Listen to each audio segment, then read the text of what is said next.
bergabung bersama Shipper dan juga Justika di webinar hari ini. Hari ini kita akan mendengarkan materi dari Mas Rio atau Bang Rio ya. Kalau di lawyer kan biasanya dipanggilnya Bang ya, Bang ya. Untuk saya memperkenalkan diri Bang Rio dulu Bang Rio adalah seorang praktisi dan akademisi di bidang hukum yang memiliki kepedulian tinggi terhadap industri kreatif di Indonesia.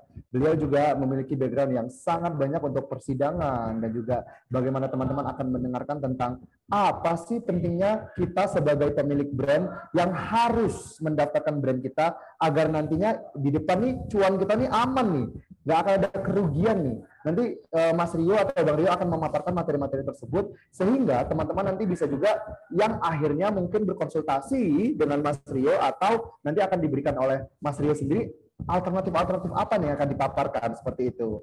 Dan Justika sendiri adalah platform yang menghadirkan lawyer-lawyer untuk teman-teman bisa mendapatkan konsultasi seperti itu ya Mas Rio ya.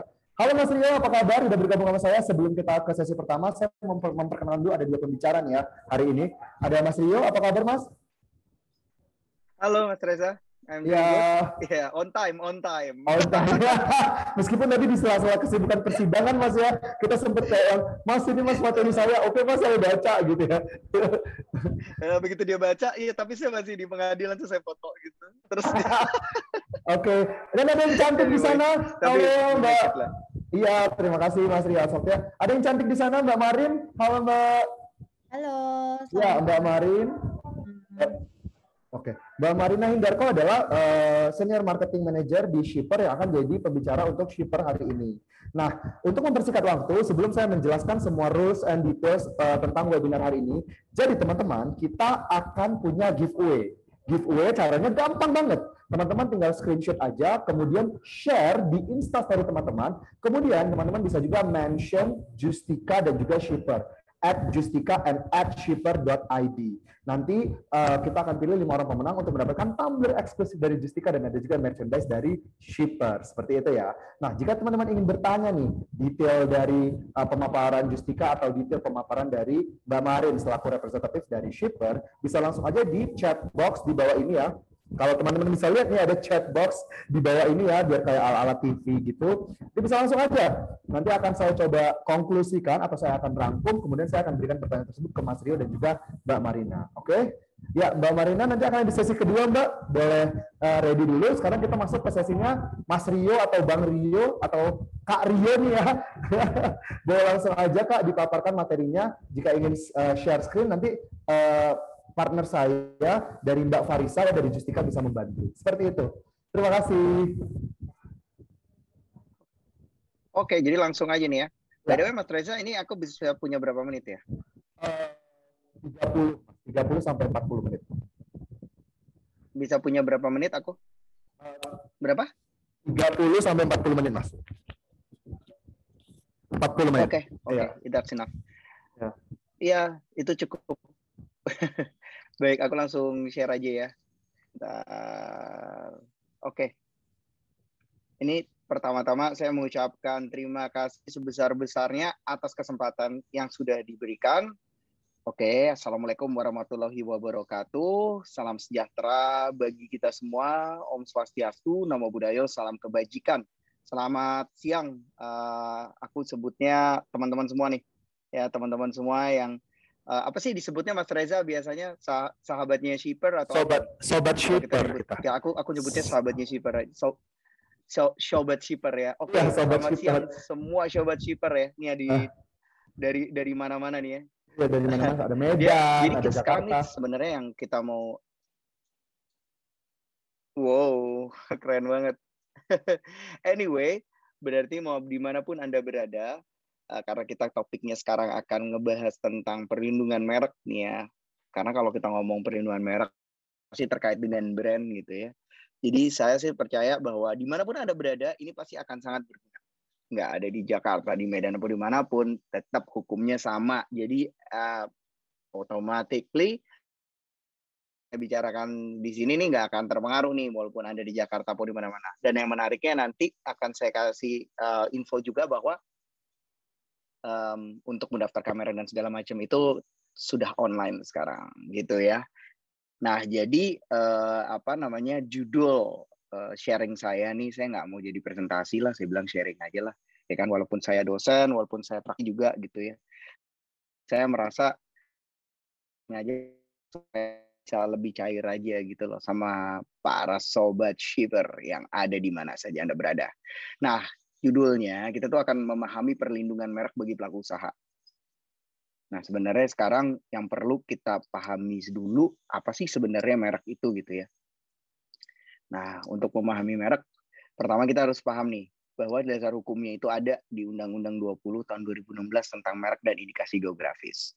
Nggak perlu hafal nomornya, nggak perlu hafal tahunnya, tapi paling nggak tahu ini ada yang namanya Undang-Undang merek. Di sini nih dikasih nih definisinya. Merek itu adalah tanda yang dapat ditampilkan secara grafis,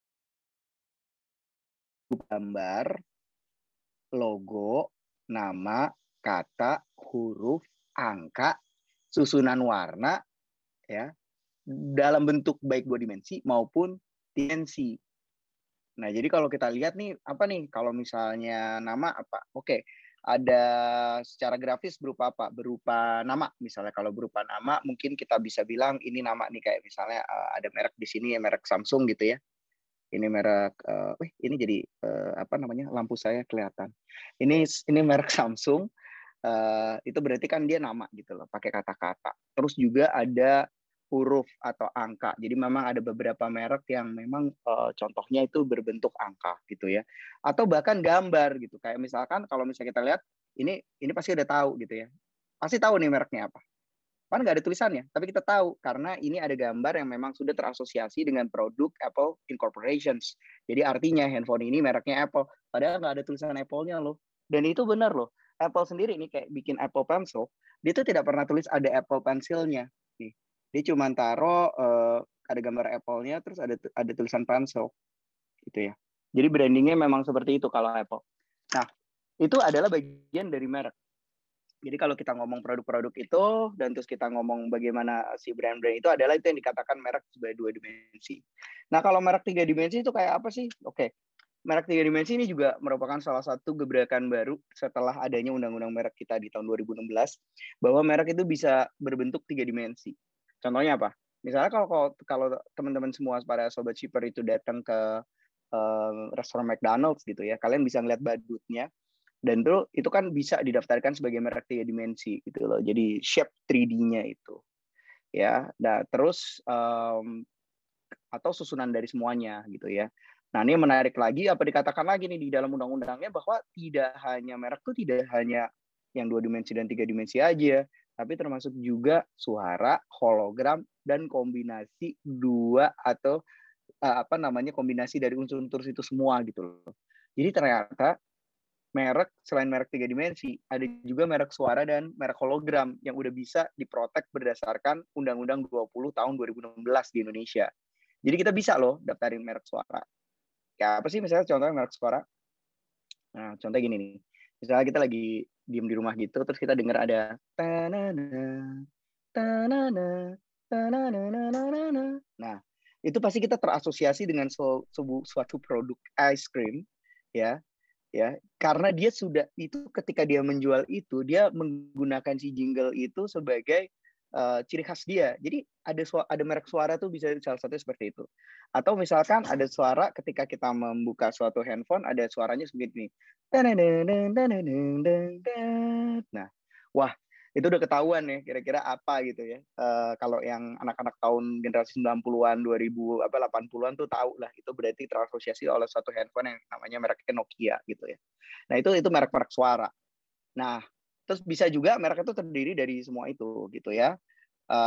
Yang diproduksi oleh siapa? Yang diproduksi dan digunakan oleh apa? Oleh orang atau badan hukum dalam kegiatan perdagangan barang dan atau jasa.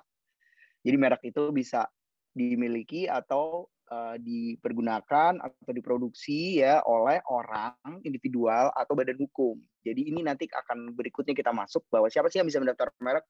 Bisa orang, bisa badan hukum atau badan usaha gitu ya. Dan untuk kegiatan apa? Kegiatan barang dan atau jasa. Jadi merek tuh ada merek jasa, ada merek barang. Dan itu berbeda pendaftarannya. Baik.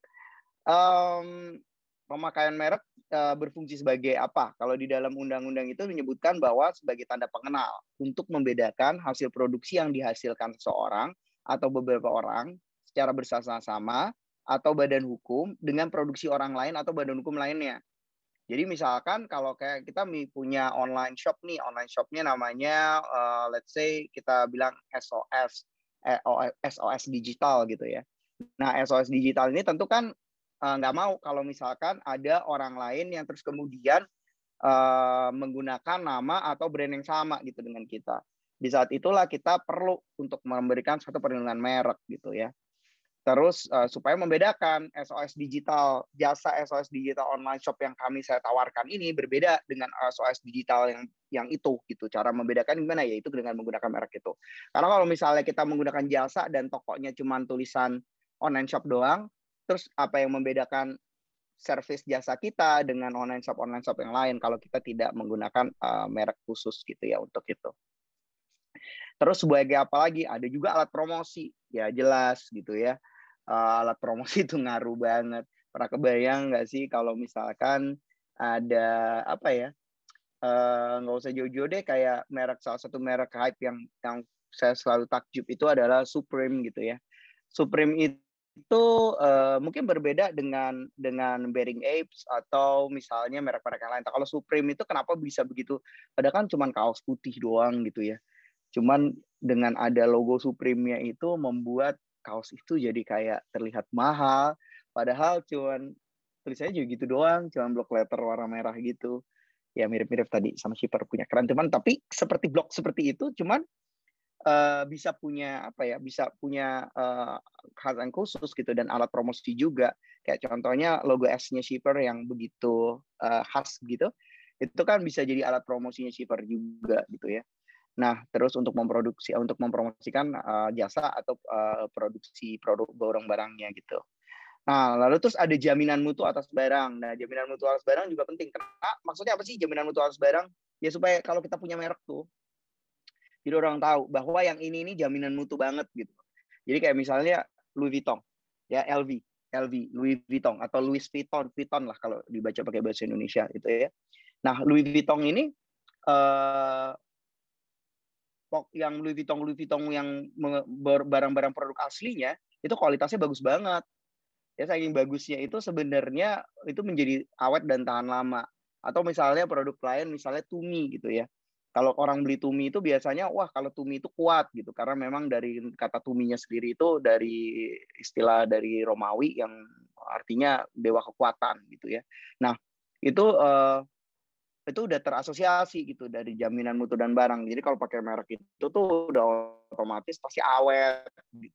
Atau misalnya jam Rolex yang original yang asli udah pasti kuat gitu ya. Atau jam Garmin yang asli itu udah pasti akan akurat untuk menentukan GPS. Ya seperti itu. Jadi jaminan mutu atau asal barangnya. Lalu petunjuk asal barang yang jasa yang dihasilkan. Nah, ini juga merek itu penting untuk menunjukkan asal barangnya gitu loh, dari mana gitu. Jadi orang tuh konsumen bisa terasosiasi oleh barang atau jasa yang memang sudah kita activate apa ya, udah kita sudah kita perkenalkan kepada publik gitu, sehingga publik udah tahu. Jadi kita butuh banget yang namanya merek itu. Kalau misalnya kita nggak punya merek, nanti orang nggak akan tahu yang mana yang sebenarnya yang benar-benar jasa atau barang kita. Nah, ini yang sebenarnya definisi ada di dalam undang-undang. Tapi kurang lebih saya rasa para sobat Shipper semua tahu lah maksudnya ya, apa yang dimaksud undang-undang ini. Nah, makanya di sini ada saya rumuskan bahwa fungsi mendaftarkan merek. Nah, apa sih pentingnya mendaftarkan merek? Saya kan udah kenapa nggak cukup saya pakai aja gitu ya. Terus orang tahu udah tahu kok kalau misalnya brand yang saya punya ini adalah punya saya gitu. Jadi kenapa sih saya perlu gitu ya untuk mendaftarkan? Nah, pertama tuh ya udah jelas tadi sebagai alat bukti bagi pemilik yang berhak atas merek yang didaftarkan. Jadi saya bilang nih, ini SOS digital online shop punya saya ini adalah yang punya Rio gitu kan. Nah, alat buktinya apa? Ya dengan pendaftaran merek itu nanti kita akan dapat sertifikat merek ya, pendaftaran merek. Lalu terus ada juga dasar penolakan terhadap merek yang sama atau keseluruhan atau sama pada pokoknya yang dimohonkan pendaftarannya untuk orang lain, untuk barang dan atau sejenis. Misalnya gini, tadi saya punya SOS digital. Lalu terus tiba-tiba ada orang lain menggunakan nama itu udah nggak bisa kalau saya udah daftarin lebih dulu. Karena di Indonesia itu menganut azas first to file system. Jadi siapa yang dia mendaftarkan lebih dulu, maka orang lain tidak akan bisa untuk menggunakan merek itu karena udah kita duluan yang daftarin. Nah, yang ketiga adalah dasar untuk mencegah orang lain memakai merek yang sama atau keseluruhan atau pada pokoknya. Selain dia orang itu tidak bisa daftar karena kita duluan udah daftar, kita juga bisa ngelarang dia untuk nggak menggunakan. Kalau dia tetap menggunakan gimana? Wow, ada sanksi pidananya. Kita bisa lapor polisi dan kita bisa minta polisi untuk meminta dia untuk menghentikan penggunaan itu semua. Bahkan itu bisa diproses terus, bisa sampai ke pengadilan, malah bisa dipidana, ada pidana penjaranya juga, ada pidana dendanya juga, sampai miliaran. Jadi nggak main-main soal merek ini. Nah, coba sekarang para sobat shipper sekalian, kita putar bebaliknya. Kalau tiba-tiba orang lain yang duluan yang daftarin merek kita, berarti kita bisa digituin dong. Yes. Itu yang menjadi hal ini tuh sangat penting. Jadi daftar merek tuh penting banget. Kenapa? Karena kalau kita juga harus melindungi diri kita gitu loh. Jangan sampai ada orang lain yang daftarin duluan sampai akhirnya kita terpaksa harus rebranding gitu. Harus stop menggunakan merek yang bahkan kita bangun sendiri. Karena orang itu udah daftarin lebih dulu. Kenapa? Dia punya hak, iya karena berdasarkan hukum, ya dia punya hak untuk melarang kita mendaftarkan dan bahkan melarang kita untuk menggunakan loh, gitu ya. Karena dia udah punya hak mereknya.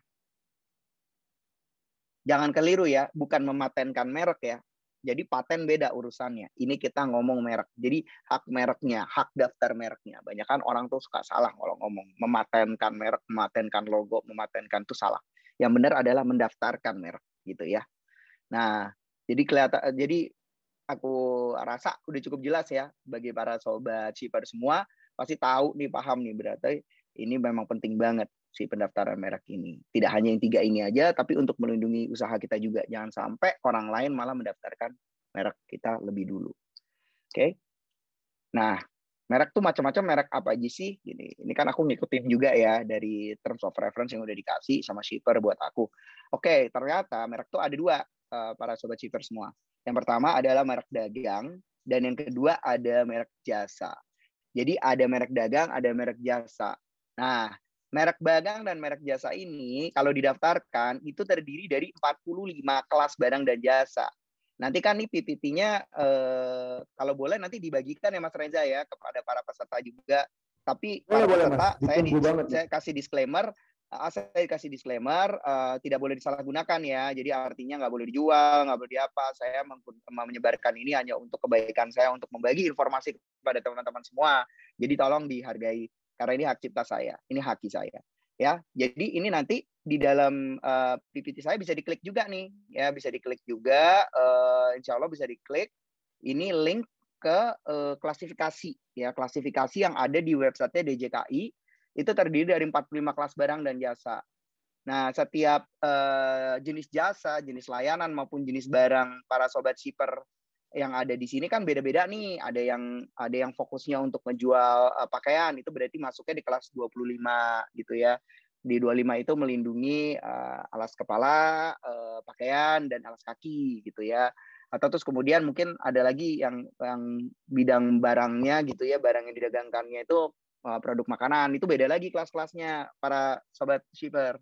Nah, para sobat shipper ini bisa nanti cek di link ini di skm.djip.go.id. Itu nanti ada tuh kelas-kelasnya. Dan bahkan ini seperti yang ada di background ini, di belakang saya ini kan ada pencariannya nih. Jadi bisa dicari gitu. Karena diketik aja di situ misalnya apa? Film gitu, atau jangan film lah. Misalnya baju gitu, pakaian gitu, hoodies gitu ya. Ini masuknya kemana itu nanti bisa keluar hasilnya.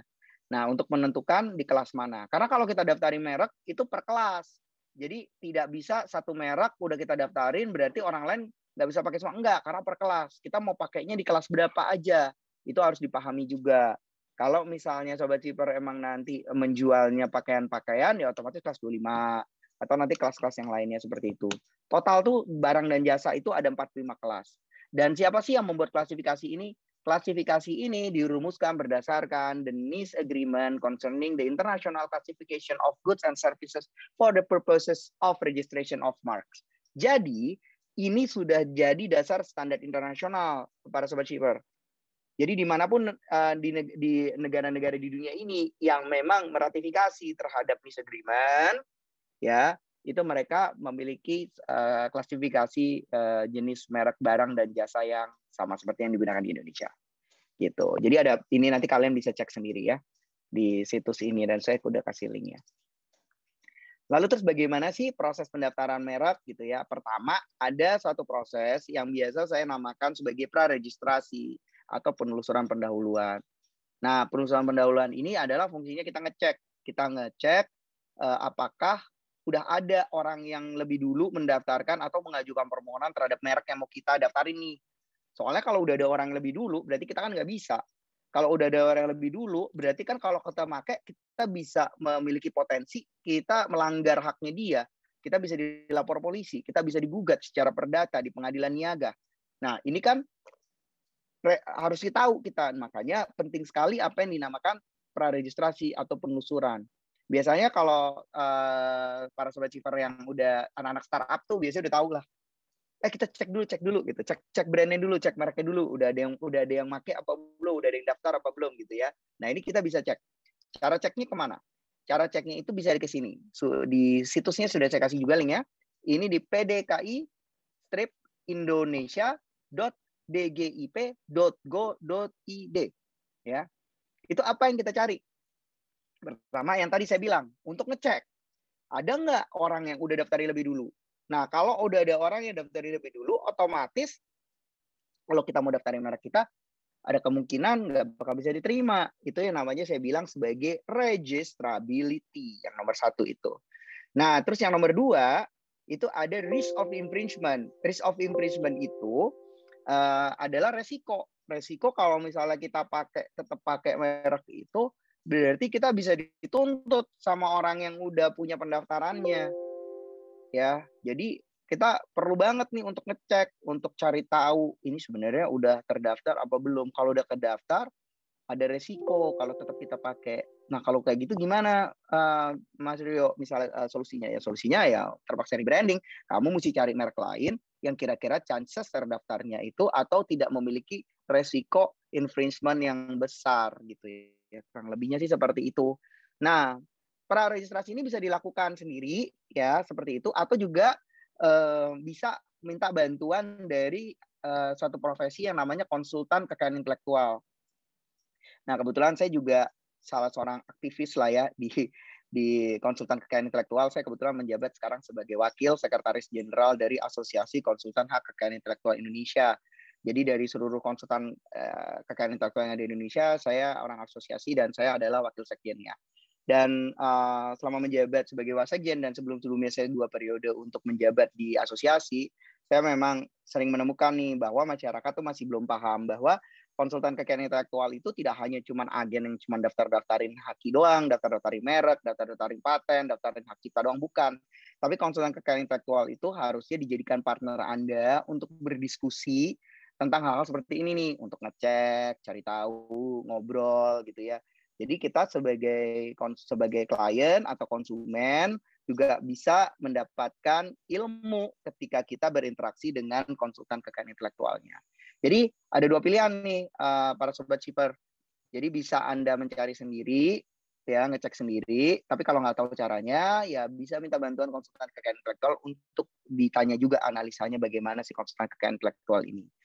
Semakin berpengalaman konsultan kekayaan intelektual tersebut, pasti semakin bagus advice-nya.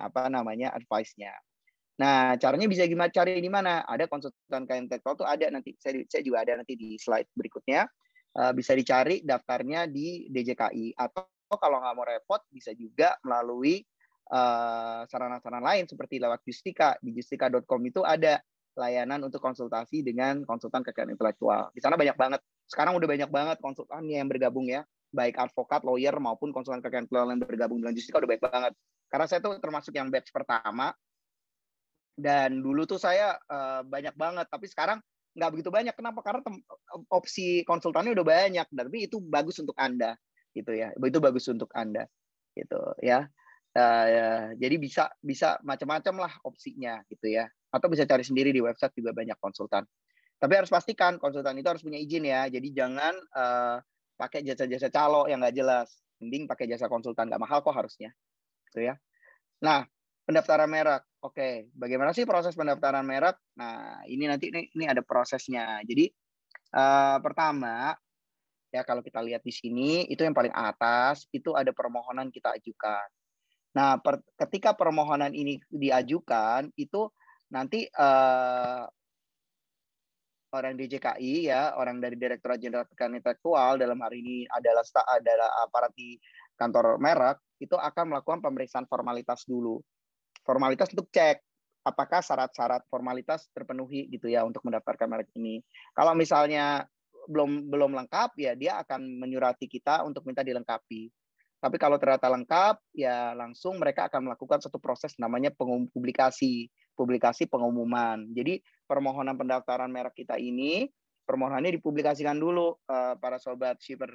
Ya, diumumkan baik di situs DJKI, ya terutama di situs DJKI ya, itu ada nanti di berita umum merek namanya. Itu diumumkan selama 2 bulan. Tujuannya apa?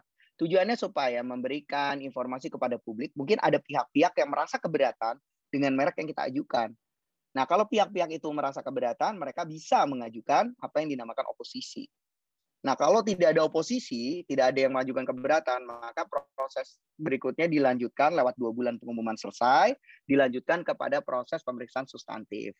Di undang-undang sih ada batas waktunya, 150 hari kerja, itu harus sudah bisa diputus atau diberikan hasil oleh kantor merek. Tapi faktanya biasanya rada bisa lebih lama dari itu, tergantung backlog atau tergantung banyaknya permohonan yang memang mengantri di kantor merek itu sendiri.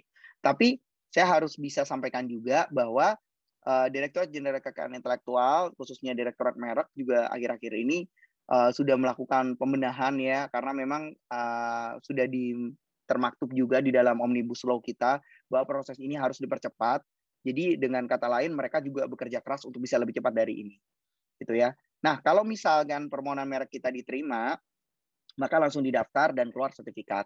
Tapi kalau tiba-tiba pemeriksa merek merasa bahwa ini kayaknya nggak bisa diterima nih karena dia mirip atau sama pada pokoknya sama merek yang udah diajukan orang lain atau sudah terdaftar. Nah, mereka nanti akan mengeluarkan apa yang dinamakan usul tolak. Nah, kita akan diberikan kesempatan selama 30 hari sejak kita menerima pemberitahuan, sejak dikirimkannya pemberitahuan tersebut untuk mengajukan tanggapan atau respon terhadap usul tolak tersebut. Nah, kalau kita mengajukan tanggapan, maka mereka akan memeriksa lagi. Kalau ternyata tetap ditolak, maka kita ada kesempatan juga untuk mengajukan banding ke Komisi Banding Merek gitu ya. Nah, ketika kita memajukan banding kepada Komisi Banding Merek, ya kan? Nah, itu nanti dilihat. Kalau misalkan Komisi Banding Merek itu setuju sama kita, maka akan didaftar langsung si merek tersebut. Tapi kalau Komisi Banding Merek itu ternyata tidak setuju, maka kita bisa mengajukannya lagi. Upaya berikutnya adalah mengajukan gugatan kepada Pengadilan Niaga. Ya. Nah, kita mengajukan gugatan kepada Pengadilan Niaga. Pengadilan Niaga itu di Indonesia ada 5. Jadi Pengadilan Niaga di Pengadilan Negeri Jakarta Pusat, Pengadilan Niaga di Pengadilan Negeri Medan, Pengadilan Niaga di Pengadilan Negeri Makassar, Pengadilan Niaga di Pengadilan Negeri Surabaya, dan Pengadilan Niaga di Pengadilan Negeri Semarang. Ya, jadi ada 5. Nah, itu wilayah hukumnya juga ada ditentukan masing-masing gitu ya. Nah, jurisdiksinya. Nah, kalau dari pengadilan ternyata juga masih ditolak gitu, permohonan kita tidak dikabulkan, kita bisa mengajukan upaya terakhir adalah dengan mengajukan kepada Mahkamah Agung. Nah, inilah proses yang memang diberikan oleh undang-undang merek kita terhadap pengajuan permohonan pendaftaran merek. Apakah ribet? Ya, jangan pusing ngelihatnya. Kalau ini lancar, kalau merek Anda ini ternyata tidak sama pada pokoknya sama merek orang lain, udah pasti lancar aja tuh. Ya, baru masukin, nggak lama tahu-taunya udah terdaftar. Tahu-taunya udah keluar sertifikatnya. Nah, itu nggak usah khawatir. Ini kalau seandainya yang tadi saya jelaskan panjang lebar ini, kalau misalnya dispute ya atau ditolak gitu ya. Itu. Oke, lanjut berikutnya. Nah, ini prosedur pendaftaran ini pada dasarnya sebenarnya tadi yang sudah saya sampaikan panjang lebar ini secara simpel itu cuma 3 sebenarnya. Jadi pemeriksaan formalitas, pengumuman permohonan, publikasi, pemeriksaan substantif, dan terbit sertifikat merek. Ini kalau lancar semua. Ya, jadi ini kalau ini yang kompleksnya, yang komplitnya. Nah, kalau yang ini adalah yang simpelnya. Nah, ini kalau kita lihat ya prosesnya sesimpel ini sebenarnya. Jadi nggak usah khawatir para sobat shipper semua. Nah, pada prinsipnya sih harusnya nggak ribet. Tapi memang upaya-upaya itu dimungkinkan yang tadi itu, sehingga akan ada sedikit kompleksitas. Makanya di situ dibutuhkan konsultan kekayaan intelektual atau advokat yang akan membantu Anda. Baik, apa sih syarat permohonannya gitu ya? Untuk formalitas yang dibutuhkan adalah pertama etiket atau label mereknya. Nah, kayak misalnya etiket tuh atau contoh merek tuh seperti shipper nih. Shipper punya logo S ya. Nah, ini teman-teman sobat shipper semua pasti lihat. Nah, ini harus ada etiketnya dalam bentuk filenya biasanya JPG ya. Dalam bentuk JPEG. Nah, kalaupun bukan JPEG biasanya saya bisa transfer lah dengan mudah lah, screen capture atau apa gitu ya. Nah, terus dibutuhkan juga tanda tangan pemohon. Ya, tanda tangannya pemohon itu dibutuhkan sampel tanda tangannya. Lalu kalau Anda adalah UKM binaan, ya, itu dibutuhkan surat rekomendasi UKM binaan atau surat keterangan UKM binaan dari dari dinas ya, dari dinas khusus ya, khusus untuk pemohon usaha mikro dan usaha kecil. Apa sih bedanya antara usaha mikro dan usaha kecil? Nanti akan masuk ke sana karena itu urusan biaya ya. Lalu identitas pemohon dibutuhkan juga ya. Ya, ini walaupun memang di situs DJKI disebutkan, tapi saya biasanya menyarankan untuk mengajukan juga dengan KTP. KTP bagi individual atau akte pendirian PT-nya dan KTP direktur yang menandatangani permohonan tersebut atau surat kuasanya gitu ya. Nah, kalau misalkan Anda menggunakan jasa konsultan kekayaan intelektual, berarti Anda membutuhkan surat kuasa gitu. Kalau Anda misalnya mengajukan prioritas, jadi prioritas itu kita daftarin mereka di luar negeri dulu, terus kita mengajukan bukti prioritas, nah itu berarti bisa harus disertakan juga. Lalu yang terakhir, yang paling penting adalah melakukan pembayaran. Pembayaran kepada mana? Disetorkan kepada kas negara, kepada menjadi merupakan pendapatan negara bukan pajak atau yang bisa disingkat dengan PNBP. Nah, ini bisa melalui simpaki.jap.go.id pembayarannya. Oke, mungkin saya lengkap dulu kali ya ke masalah pembayaran ya. Karena ada ini pembayaran, karena kita tadi lagi ngomong formalitas, pembayaran itu untuk usaha mikro sama usaha kecil itu biayanya cuma 500.000. Tapi kalau untuk umum ya yang bukan UMKM ya itu biayanya adalah 1.800.000. Maaf saya typo harusnya merek ya. 1.800.000 rupiah ya. Itu biayanya. Saya lengkap dikit tadi. Nah, sekarang kita masuk yang mulai ke isu paling rumit nih. Cukup rumit lah. Pada dasarnya merek tuh sebenarnya pada saat kita ajukan permohonan nggak langsung bisa terdaftar begitu aja gitu. Jadi memang harus diperiksa. Tadi kan kalau formalitasnya udah terpenuhi semua nih, ya formalitas ini terpenuhi. Nah, masuk tuh tadi kan, masuk kemana? Ke pemeriksaan substantif nih ya kan. Nah, di pemeriksaan substantif apa sih yang diperiksa sama orang kantor merek gitu ya? Nah, mereka akan lihat dulu. Jadi untuk supaya merek itu bisa didaftar, dia harus lolos kepada screening ini. Pertama adalah screening dasar penolakan absolut dan screening dasar penolakan relatif. Oke, apa itu dasar penolakan absolut? Ya, jadi merek tidak dapat didaftarkan bila bertentangan dengan ideologi agama, peraturan perundang-undangan, moralitas agama, kesusilaan, ideologi negara, jika bertentangan dengan ideologi negara, peraturan perundang-undangan, moralitas agama, kesusilaan, dan ketertiban umum. Misalnya apa? Misalnya merek Buddha Bar waktu itu mau didaftarin, itu nggak bisa. Karena itu bertentangan dengan agama dan bertentangan dengan ketertiban umum juga. Karena kalau misalnya itu didaftarkan, nanti bisa masyarakat Buddha itu, pemeluk agama Buddha akan marah. Kenapa merek saya dijadikan bar gitu ya? Kenapa Buddha dijadikan bar gitu? Dijadikan sebuah merek bar ya. Nah, itu yang jadi dasar. Nggak bisa didaftar merek-merek seperti itu. Atau misalkan ada merek yang misalnya mereknya gambar badan wanita ya, badan wanita gitu, badan wanita telanjang misalnya. Itu nggak bisa. Karena itu dianggap bertentangan dengan kesusilaan gitu ya. Atau misalnya waktu itu ada merek lucu-lucuan ya. Ada orang mau mendaftarkan merek namanya bikini, bihun kekinian gitu ya. Tapi disingkat jadi bikini. Nah, itu jadi ditolak tuh karena memang itu tidak sesuai dengan kesusilaan dan ketertiban umum gitu loh. Nah, lalu sama apa sih dasar absolut berikutnya? Yaitu kalau merek tersebut sama dengan atau berkaitan dengan atau hanya menyebut barang dan atau jasa yang dimohonkan pendaftarannya.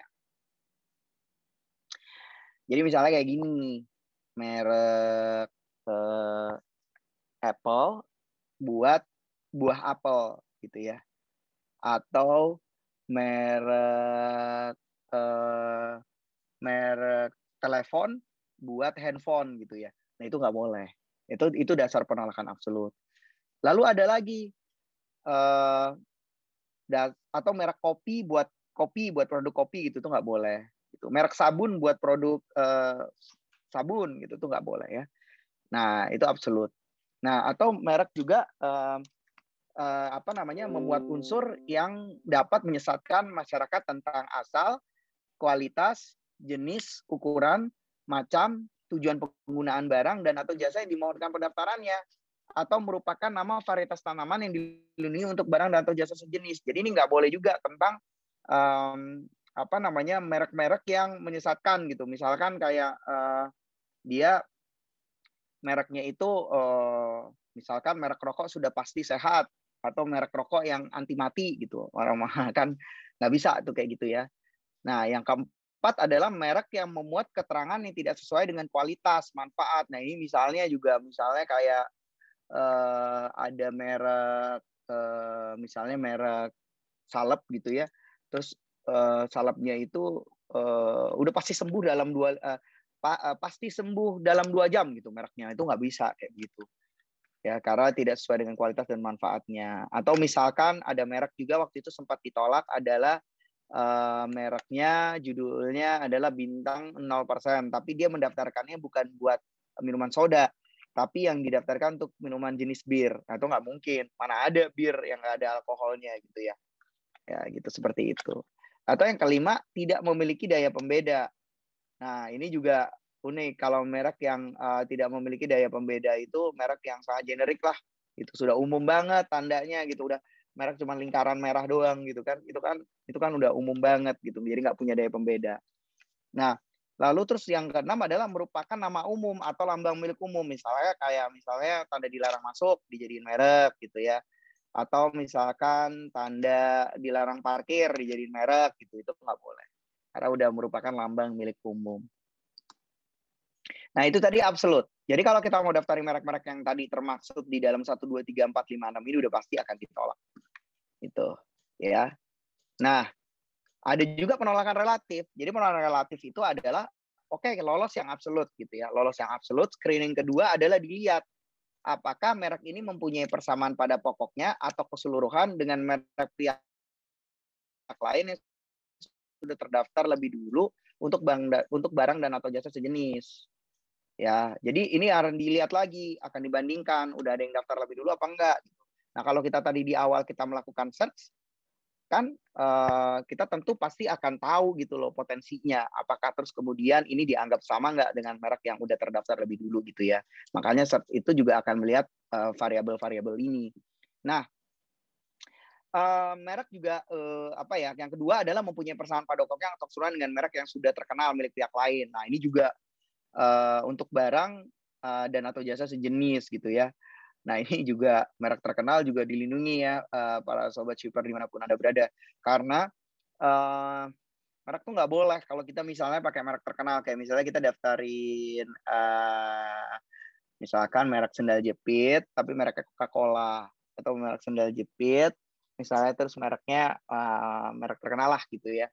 Merek Kodak gitu ya, itu kan juga udah terkenal gitu. Atau merek Fujifilm, tapi kita buat sendal jepit itu udah nggak bisa gitu. Karena itu udah merupakan merek terkenal. Atau misalnya kita bikin merek tas gitu, tapi pakai BMW dan logonya, itu juga udah nggak bisa gitu ya. Nah, itu yang merek terkenal. Lalu terus ada juga merek yang harus ditolak kalau memiliki persamaan pada pokoknya atau keseluruhan dengan merek yang sudah terkenal milik pihak lain tapi tidak sejenis. Maaf. Jadi kalau yang sejenis itu adalah misalkan sama persis tuh tadi ya. Nah, kalau yang pas ayat 3 ini adalah yang memang yang poin nomor 3 ini adalah yang tidak sejenis yang saya bilang tadi itu kayak misalnya daftarin merek Coca-Cola untuk sendal jepit. Nah, kalau yang 2 itu kita benar-benar daftarin merek Coca-Cola untuk barang sejenis. Misalnya kayak untuk daftarin merek Coca-Cola misalnya untuk minuman limun gitu ya atau minuman jahe tapi merek Coca-Cola gitu nggak bisa. Nah, tapi kalau yang ketiga ini untuk yang barang tidak sejenis, itu misalnya kayak sendal jepit atau apa itu juga nggak bisa. Tapi intinya adalah kalau udah berkaitan dengan merek terkenal, maupun barang sejenis maupun tidak sejenis, itu memang tidak bisa didaftarkan pada prinsipnya. Lalu memiliki persamaan pada pokoknya atau keseluruhan dengan indikasi geografis yang sudah terkenal. Apa sih indikasi geografis?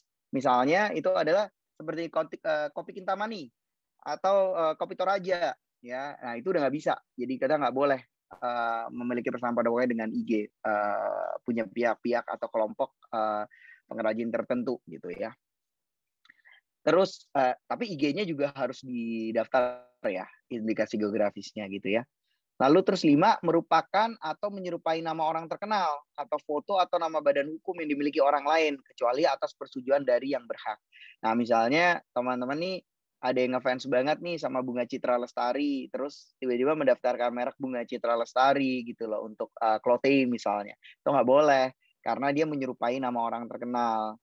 Ya, atau menggunakan fotonya BCL gitu ya. Itu juga nggak boleh gitu karena itu adalah foto orang terkenal. Gitu ya. Nah, yang keenam merupakan tiruan atau menyerupai nama atau singkatan nama, bendera, lambang atau simbol atau emblem negara atau lembaga nasional maupun atau internasional. Misalnya tanpa kita sengaja di dalam merek kita itu ada unsur lambang PBB-nya, itu nggak boleh. Ya, kecuali dapat persetujuan dari pihak tersebut, dari pihak PBB misalnya.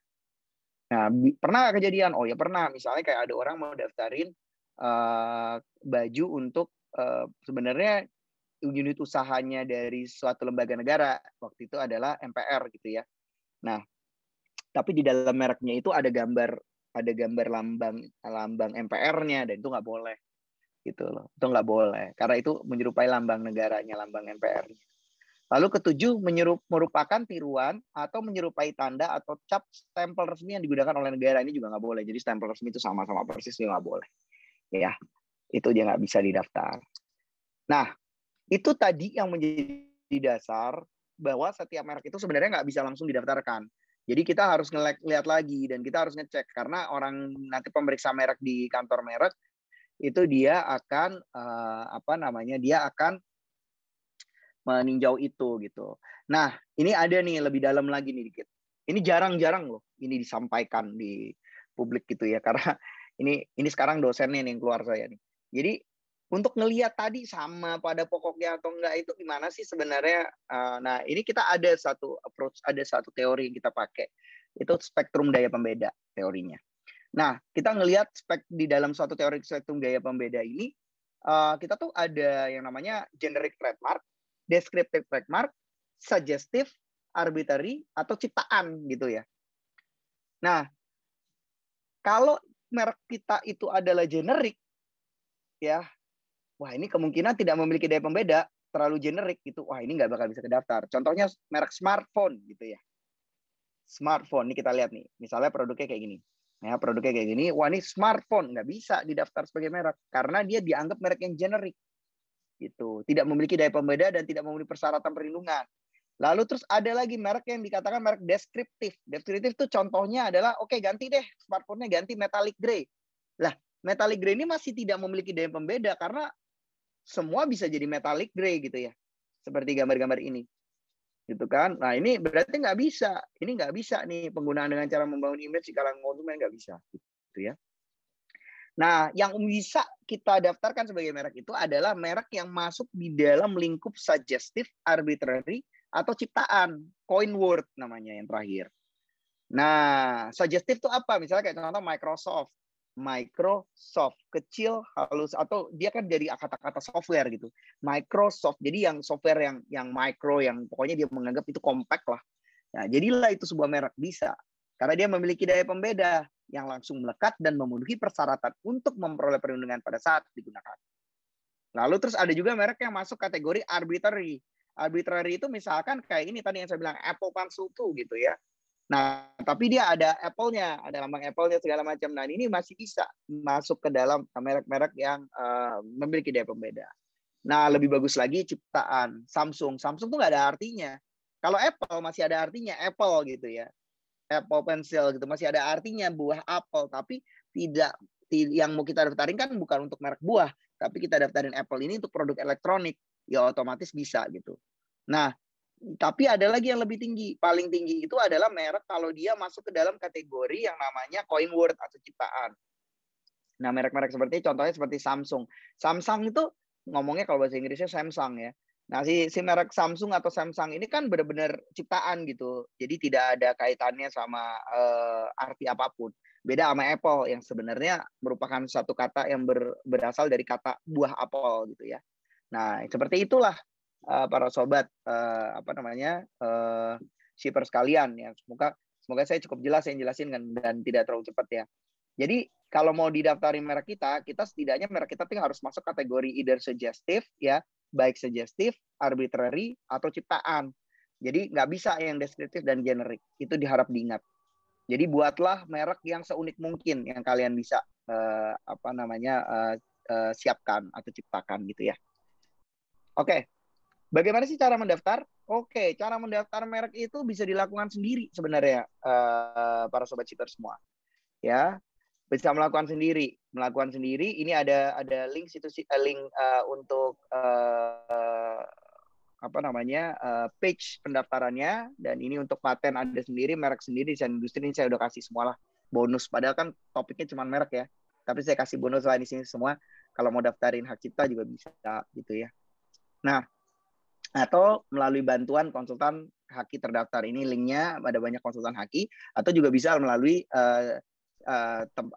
platform-platform lain seperti Justika ya, itu bisa menyediakan jasa-jasa seperti mendaftarkan merek juga gitu ya. Nah, oke.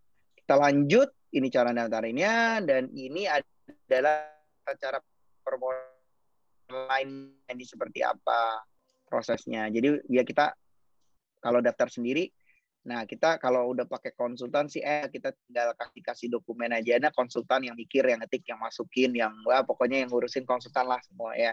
Tapi kalau kita mau daftar sendiri, ini prosesnya ya. Jadi kita registrasi akun dulu di merek.bgip.go.id.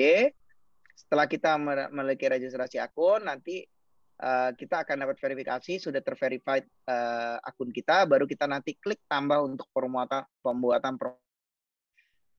dari permohonan baru ini nanti keluar, baru kita melakukan pembayaran. Banknya bisa online kok, bisa melalui internet banking, kita membayar pajak atau membayar.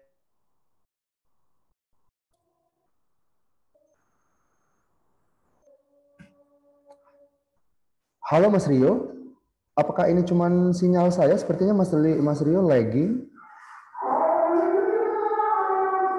Halo?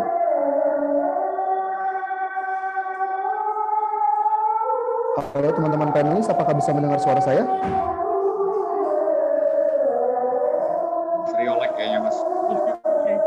Mas Rio lagging ya? Oke. Saya akan mencoba untuk menghubungi Mas Rio karena Mas Rio sedang ada interupsi, sedang mengalami gangguan sepertinya. Mohon menunggu sebentar buat teman-teman yang lain.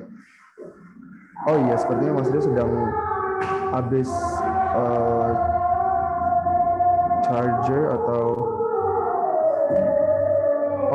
baru saja saya mendapatkan informasi bahwa ada gangguan sinyal dari Mas Rio-nya. Jadi kita diharapkan untuk menunggu sekitar 3-4 menit. Tapi menarik sekali loh menurut saya. Kalau teman-teman mengikuti seperti saya, sebenarnya juga sekarang lagi proses untuk membangun usaha dan ingin sekali mendaftarkan merek yang akan saya pakai nantinya. Jadi nanti untuk kedepannya tuh bisa menguntungkan. Misalnya kayak secara otomatis merek kita nggak bisa diklaim nih. Misal kalau teman-teman udah punya produk atau udah punya toko di online dan kemudian itu pengen diklaim dan pengen di patent, let's say teman-teman jualan gamis anak, terus nama toko teman-teman adalah Sahirah gitu ya, kayak itu nama anak teman-teman atau nama kakak dan mbak mas kalian, itu bisa banget tuh dicoba untuk dibuat mereknya atau di patentkan seperti itu, seperti yang informasi disampaikan oleh Mas Rio tersebut kayak gitu. Oke. Jadi semua produk teman-teman, semua winning produk teman-teman itu udah ada mereknya gitu, udah didaftarkan seperti itu. Jadi nanti di kemudian hari udah nggak ada konflik Jadi kalau teman-teman melihat keuntungannya banyak sekali ya keuntungannya. Seperti yang tadi dari paparan oleh Mas Rio juga. Jadi ke depan kita lebih tenang untuk berbisnis karena kita sendiri mereknya sudah berada di bawah legalitas. Nanti kalau misalnya teman-teman produknya udah banyak, terus juga nanti ke depan mungkin udah global, nationwide, udah dikirim ke kemari, teman-teman bisa langsung pakai shipper aja sebagai logistiknya ya. Jadi nanti tinggal tenang-tenang di rumah, tinggal rebahan, tinggal duduk manis cantik, nanti paketnya biar kita yang ngurusin gitu. Oke. Saya masih menunggu konfirmasi dari pihak Justika untuk Mas Rio. Ya, teman-teman saya ingatin sekali lagi ya, bahwa teman-teman kesempatan untuk memenangkan giveaway ya dari kita. Caranya gampang banget, langsung aja screenshot acara ini. Kemudian jangan lupa follow, wajib follow akun Shipper ID dan akun Justika. Kemudian nanti jangan lupa mention ini IG-nya Shipper ID dan Justika juga. Ya, nanti kita akan pilih 5 orang pemenang beruntung gitu, oke? Dan kemudian juga saya ingatkan untuk teman-teman untuk mengisi absensi ya. Jadi kita akan mengirimkan materi-materi yang tadi yang sudah dipaparkan oleh Mas Rio. Jika teman-teman hanya mengisi absensi seperti itu, oke? Ya, baiklah, saya akan menyambungkan Mas Rio kembali. Sudah ada? Soalnya tadi agak tanggung ya, ada beberapa slide lagi yang mungkin kita bisa simak dari paparan materinya Mas Rio. Oh ya, untuk teman-teman yang sedang mengangkat tangannya, mungkin ingin bertanya langsung aja ya, bisa bertanya di chat Q&A box nih, udah ada 4.000 ya, udah ada 1.200 ya. Ada 1.200 pertanyaan yang mungkin nanti akan kita rangkum dan kita akan pilih pertanyaan-pertanyaan beruntung. Jika teman-teman tidak beruntung, nanti teman-teman bisa masuk ke WhatsApp grup kita untuk berdiskusi di sana dan kita akan coba memberikan jawaban yang terbaik yang teman-teman harapkan. Seperti itu. Oke?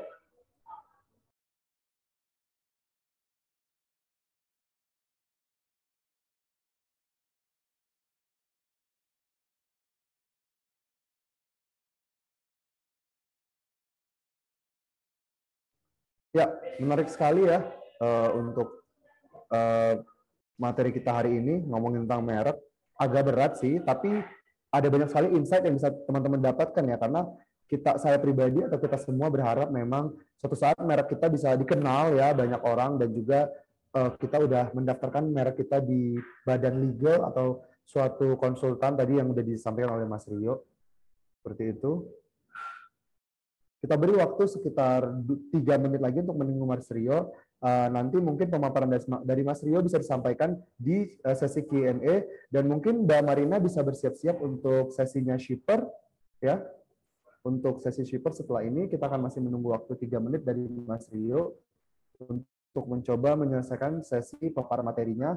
Namun jika kita tidak terhubung oleh Mas Rio, maka kita langsung akan mendengar sesinya shipper. Sebenarnya buat teman-teman yang belum tahu shipper ini apa, terus shipper ini bagaimana cara kerjanya, terus shipper ini bisa membantu teman-teman dari segi apa, itu nanti Mbak Marin bisa banget menjelaskan ke teman-teman semua seperti itu. Apa sih produk unggulan shipper? Bagaimana cara shipper membantu UMKM Indonesia seperti itu. Dan juga membantu untuk teman-teman yang paketnya banyak banget nih, ya bisa tinggal jualan aja, concern aja, marketing, nggak usah mikirin logistik, nanti biar shipper yang mikirin. Oh, Mas Rio udah bergabung? Hai, I'm back. Iya, Mas Rio. Maaf, ini saya jadi terpaksa pakai ini nih, pakai apa namanya, jadi pakai backup. Aduh, ya. Oke, Mas. Lucu juga, padahal nggak pernah bermasalah nih sebelumnya kabel saya, tapi nggak tahu, mungkin karena hujan kali ya. Oke. Seharusnya sih sini udah sangat yang paling stabil nih, tapi ternyata masih bermasalah juga. Jadi tidak ada yang pasti dalam hidup. Anyway, balik lagi tadi para sobat shipper sekarang, terakhir yang aku sampai mana sih Mas? Sampai potongnya tuh kemana lagi? Anak-anak ngomong tuh hilang sinyal tuh nggak enak banget. Bener ya, mana ya? Lagi Mas, lagi udah tinggal dikit udah. Kan. Nah, ini Mas tadi. Ini udah. Nah, ini ya. Biaya permohonan ya. Biaya permohonan. Oke. Nah, ini jadi kita balik lagi ya langsung ya. Oke. Sorry sobat shipper sekalian, maaf. Memang ini hal-hal seperti ini sesuatu yang di luar kendali saya juga tadi. Oke. Jadi ketika merek ini kita masukin sebenarnya gampang sih sebenarnya. Kalau kita online kita masukin registrasi akun, terus nanti kita tinggal ikutin aja step by step-nya, dan bahkan juga kalau kalian nanti cari di YouTube juga banyak kok konten-konten dari DJKI yang menjelaskan bagaimana cara mengajukan permohonan ini. Nah, itu memang bisa secara online dan udah simpel banget dan semuanya tinggal diikutin sih. Saya memang kalau nggak terbiasa, mungkin ada kagok-kagok dikit. Tapi nggak ada salahnya kalau memang kalian nggak terlalu gaptek untuk mencobanya gitu. Nah, permohonan bisa nggak manual? Udah nggak bisa lagi. Kalaupun kalian datang ke kantor DJKI, kalian cuma dibantu sama aparat di sana, sama staf DJKI untuk cara ngisinya gitu secara online. Karena semuanya sudah harus sejak 17 Agustus 2019, semua harus diajukan secara online. Nanti terus datanya juga diunggah semua ya, diupload, terus jika kalau udah benar tinggal selesai, nanti terus kita dapat suatu bukti permohonan yang udah diterima. Kurang lebih seperti itu prosesnya ya. Terus tadi udah kita samain di awal juga bahwa biayanya itu untuk UMKM 500.000 lumayan banget. Makanya kalau kalian yang punya clearance UMKM, punya surat keterangan UMKM tuh sangat berguna ya. Daftar merek aja tuh PNBP cuma 500.000. Sementara kalau umum itu 1.800. Pakai konsultan haki ya ada, dan itu variatif. Nah, kira-kira kalau pakai konsultan itu di pasaran tuh saya lihat sekarang dari mulai harga sekitar 3,5 sampai yang 10 juta atau 8-9 juta, tergantung kualitas dari si konsultannya juga sih, dan itu kan hak mereka untuk memberikan suatu range tertentu karena mereka punya pengalaman juga ya, kita harus hargai. Nah, durasi perlindungan merek adalah 10 tahun ya, dan 10 tahun bisa diperpanjang terus untuk 10 tahun berikutnya. Jadi bisa kita daftarin 10 tahun, terus bisa diperpanjang terus sampai 10 tahun berikutnya. Oke, terus di sini juga ada selayang, terus ada pertanyaan lagi di sini, seperti tadi udah kita bahas juga, manfaat pendaftaran merek apa, ya tadi udah kita jelasin ya. Nah, ini menarik nih para sobat shipper semua. Jadi selain kita tadi memberikan perlindungan terhadap merek, termasuk mengizinkan atau melarang orang lain menggunakan merek kita, dan juga menghindari diri kita dari dituntut pihak lain karena merek yang kita pakai udah kita daftarin, gitu ya. Ini juga ada fungsi lain. Fungsi lain adalah mempermudah proses pengalihan atau lisensi. Jadi kalau misalnya para sobat shipper semua ada yang malah mempunyai bisnis di bidang makanan, mau membuat franchise dengan lisensikan mereknya untuk digunakan di cabang-cabang punya orang yang dikelola sama pihak-pihak lain yang kalian franchise gitu ya. Nah, para franchise ini, nah itu ada lisensi, dan lisensi inilah yang kalau kita mendaftarkan merek mudah untuk melisensikannya, gitu ya. Nah, terus yang keempat adalah mempermudah proses investasi atau IPO bahkan ya. Jadi kalau misalkan kita punya usaha ini, kita mau mencari investor, kalau udah didaftarin mereknya, itu pasti investor akan sangat tertarik. Dan bahkan investor zaman sekarang tuh pasti nanya, mereknya udah didaftarin belum? Ya, hak ciptanya udah didaftarin belum? Pasti akan pertanyaan itu ada gitu. Karena sekarang investor sekarang juga maunya aman ya ketika mereka melakukan investasi. Atau bahkan ketika kita mau IPO atau mau menjadi terbuka atau menawarkan kepemilikan usaha kita ini kepada pasar modal. Dan ketika IPO itu juga sangat penting nih yang namanya pendaftaran merek gitu. Nah, jadi udah oke, harus banget deh kalau zaman sekarang gitu ya, kita daftarin merek tuh it's a must banget, harus banget. Dan jasa konsultan haki itu sebenarnya sangat dibutuhkan kalau kita sadar betapa pentingnya. Nah, aku selayang pandang dikit. Selayang pandang tuh di mana? Jadi ada haki-haki yang memang perlu didaftarkan, dan ada haki-haki yang nggak perlu didaftarkan tapi bisa dicatatkan. Nah, kalau hak cipta itu sebenarnya nggak perlu didaftarkan, tapi dia bisa dicatatkan. Rahasia dagang juga begitu. Tapi untuk jenis haki berupa paten, desain industri, merek, indikasi geografis, atau desain tata letak sirkuit terpadu, itu harus didaftarkan pada prinsipnya. Cara membedakannya gimana sih? Oke, aku selayang pandang dikit ya. Ini memang di luar konteks, tapi untuk membedakan mana bedanya antara paten, desain industri sama merek, sama indikasi geografis. Ini penting diketahui supaya kita nggak keliru. Oke, pertama, kalau kita lihat produk ini saya contohin, merek mana? Merek adalah ini, lambang Apple-nya. Kalau misalnya kita pakai produk kompetitornya, mungkin kita akan lihat misalnya Samsung ada logo Samsungnya gitu ya, ada tulisan Samsungnya. Oh, Samsungnya di sana, soalnya buat buat modem. Nah, terus buat modem Samsungnya. Kalau modem pakai Samsung. Anyway, terus jadi ini mereknya ya. Oke, terus desain industri mana? Desain industri itu adalah 3 dimensi desainnya ini. Ya, 3 dimensi desainnya ini yang jadi pendaftaran desain industri. Lalu terus paten mananya? Kalau paten itu contohnya begini. Ini kan kekunci ya. Terus saya hadapin ke muka saya, terus dia ngebuka nih otomatis gitu kan. Dia melakukan Face ID, jadi terbuka tuh handphonenya ya. Handphonenya terbuka.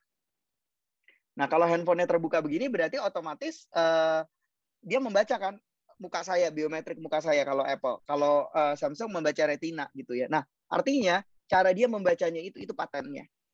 Sebuah handphone yang harusnya smartphone yang dibuka itu kita harus pakai kode-kode apa segala macam itu tidak perlu seribet itu lagi karena dia hanya membaca muka kita dan otomatis kebuka gitu ya. Nah, itulah paten. Lalu bagaimana indikasi geografis? Indikasi nggak ada hubungan sama ini, tapi kalau indikasi geografis kita ngomong ada kopi Toraja, ada misalnya kopi Kintamani. Nah, itu masuk indikasi geografis. Desain tata letak sirkuit terpadu apa? Nah, itu adalah chipsnya. Jadi kan di dalam handphone ini ada chipsnya. Nah, chipsnya itulah yang desain tata letak sirkuit terpadu. Lah, hak cipta mana? Kalau hak cipta itu adalah kalau misalnya di sini ada foto-foto, nah foto-foto itulah yang ada perlindungan hak ciptanya. Kalau di dalam handphone ini ada lagu-lagu, maka lagu-lagu itulah yang dilindungi sebagai hak ciptanya. Jadi kalau kayak ada foto-foto gini di dalamnya ini berarti ini hak cipta. Ya kan, kalau tiba-tiba dia ngebuka caranya tuh paten. Kalau ini ada 3 kamera terus jadi kualitas fotonya jadi bagus juga itu adalah patennya. Nah, itu kurang lebih cara memahami haki seperti itu. Jadi kalau kita ngomong brand otomatis itu hanya merek gitu ya. Semoga para sobat shipper dimanapun Anda berada saat ini setelah ikut acara ini udah paham banget deh soal haki. Jadi nggak keliru-keliru lagi untuk nyebutin matenin merek saya atau mematenkan logo saya itu salah ya. Karena paten itu yang tadi teknologi itu tuh yang canggih itu tuh ya. Nah, ini pertanyaan terakhir nih ada di question ada di Tor juga. Daftar sendiri atau pakai konsultan? Itu tergantung dengan kebutuhan Anda juga. Ya, kalau Anda mau belajar logo hak cipta, oh logo bukan. Logo itu adalah merek. Hak cipta itu ya hak cipta tadi itu. Gambarnya dan segala macam itu. Nggak bisa disama-samain. Hak cipta sendiri, logo sendiri. Gitu ya. Logo itu merek. Ini ada pop-up tadi pertanyaan. Nah, jadi daftar sendiri atau pakai konsultan nih? Nah, kalau saya sih bilang itu tergantung kebutuhan Anda. Ya, kebutuhan Anda tuh bagaimana gitu ya. Apakah Anda perlu konsultan? Tapi kalau saya saran, kalau memang Anda mau belajar gitu ya, tahu yang mana yang benar mana enggak, menggunakan konsultan enggak ada salahnya, apalagi untuk pertama-tama supaya paham dulu ya, ngobrol dulu dengan konsultannya. Tapi pastikan konsultannya itu yang enak diajak ngobrol gitu loh, diajak ngomong supaya kita juga jadi ikut pinter. Nanti kalau kita udah tahu caranya dan segala macam, baru coba daftar sendiri. Tapi ada juga teman-teman yang berani gitu, saya mau coba daftar sendiri, salah-salah nggak apa-apa gitu kan. Ya sampai saya mau belajar dan anaknya nggak gaptek gitu, anaknya tek banget lah gitu ya. Terus dia mau daftar gitu, boleh, nggak masalah gitu. Jadi kalau saran saya sih, kalau pakai konsultan haki ya, Anda jangan cuma daftar bayar doang terus nawar gitu. Wah, itu saya pernah nggak suka. Jadi kalau punya konsultan haki itu harus diajak ngobrol gitu, supaya konsultannya juga tahu kebutuhan Anda tuh apa sih gitu. Jadi konsultan yang benar juga harusnya seperti itu, para sobat shipper dimanapun Anda berada. Dan bukan promo, tapi di Justika itu konsultannya udah banyak konsultan yang berpengalaman. Jadi kalau misalnya Anda bisa nanya di konsultan haki di Justika, itu bisa milih. Termasuk kalau mau untuk saya juga boleh. Gitu ya, bisa milih. Banyak jasanya, baik itu melalui chat maupun melalui telepon gitu. Tapi kalau saya tuh suka jarang kalau chat. Jadi rata-rata kalau saya di Justika tuh, saya terimanya yang telepon.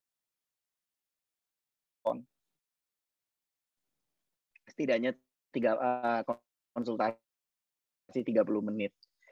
Kurang lebih seperti itu. Thank you so much, Shiver, for the opportunity. Ya, terima kasih. Kok kata dilarang ngobrol bahasa Inggris. Anyway, jadi terima kasih atas kesempatan diberikan oleh Shiver Indonesia. Sukses dan Pak Shiver. Semoga ocehan saya ini sangat bermanfaat dan tidak terkesan menggurui dan bisa menjadi informasi yang berarti. Saya akan segala macam pertanyaan. Tuh kan, susah nih, Aduh, makasih banyak ini Mas Mas Rio. Dari tadi nahan banget. Oke. Ya. Thank you banget presentasinya tadi Mas Rio, very insightful. Semoga kita semua juga dapat ya hal-hal baru nih yang berkaitan dengan hak cipta, merek ya, pendaftaran merek, terus juga ada sedikit tentang haki, dan juga gimana sih step-stepnya dan lain sebagainya. Nah, Mas ini udah banyak banget yang nanyain lewat Q&A terkait hak cipta, tapi mungkin kita bisa move dulu ke Mbak Marin gitu ya, Mas Reza ya? Ya, benar. Halo, terima kasih banyak Mbak Eden buat yang sudah mengambil alih saya. Maksudnya mengambil alih peran saya karena tadi sudah kehilangan koneksi juga Mas Rio sama. Ya, kali ini kita akan ke sesinya Mbak Marin karena kita akan wrap up semua question and answer di akhir. Jadi setelah sesi Mas Rio, maka kita akan masuk ke sesi Mbak Marin. Seperti itu. Dan mohon maaf sekali di sini pun saya sudah berusaha untuk menemukan koneksi yang paling stabil. Ya, mudah-mudahan nanti sampai akhir koneksi saya tetap stabil. Oke, ada Mbak kita yang cantik di sana, Mbak Marina Hindarko. Halo Mbak Marin. Halo, terima kasih ya Mas Rio. Aku banyak belajar juga loh ini loh. Iya kan? Banyak Ya, sekali info barunya, menarik banget. Ya. Terlepas dari koneksi ya, hujan sih ya kayaknya alasan orang Indonesia tuh banyak alasan gitu. Tapi iya sih belakangan ini emang lagi parah ya koneksi di rumahku juga. Semoga ini nggak putus-putus ya teman-teman. Ya. Tapi kalau sampai putus-putus nih dari tim shipper, panelis tolong kasih tahu ya di caleg. Ya Mbak.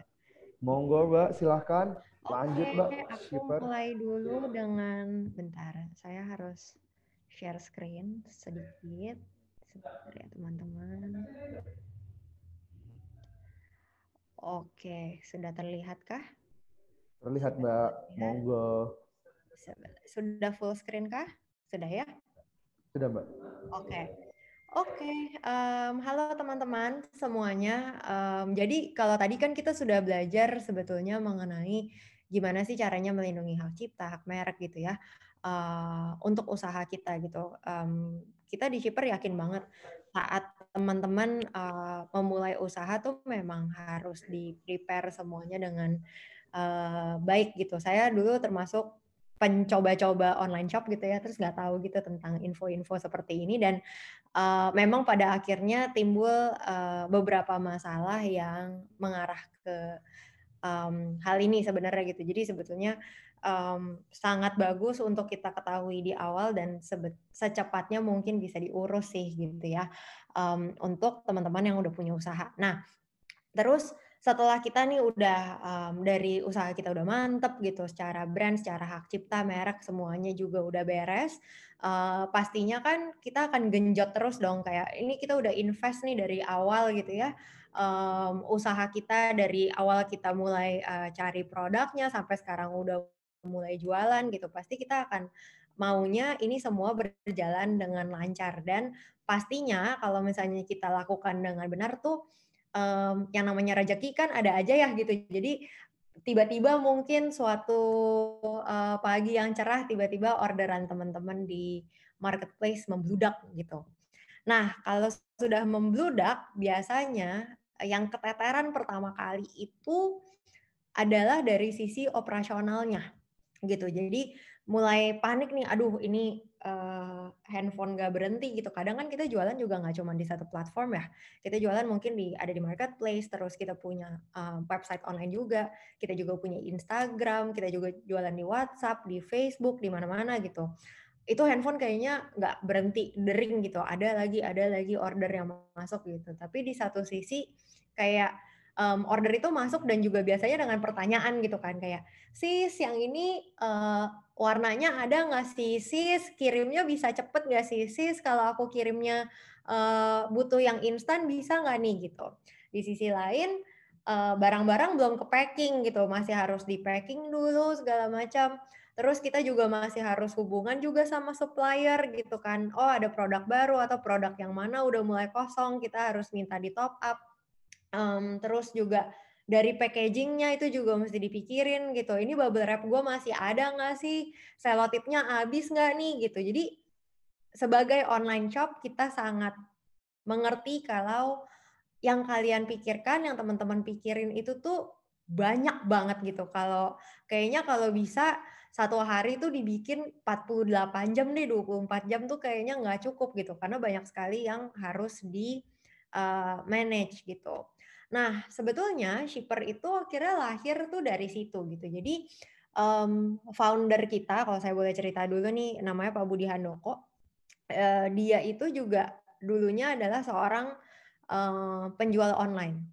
Dan dia merasakan sendiri tuh kayak harus jalan ke ekspedisi nganter barang tapi packingan belum selesai, suppliernya dia kenapa, ada komplain dari customer harus dijawab juga gitu. Jadi banyak banget di pikiran dia sampai akhirnya dia mikir, ini pasti harusnya ada nih yang bisa menggampangkan hidupnya para penjual-penjual online seperti dia gitu. Akhirnya dia keluarlah dengan ide Shipper gitu. Nah, sebetulnya Shipper itu apa?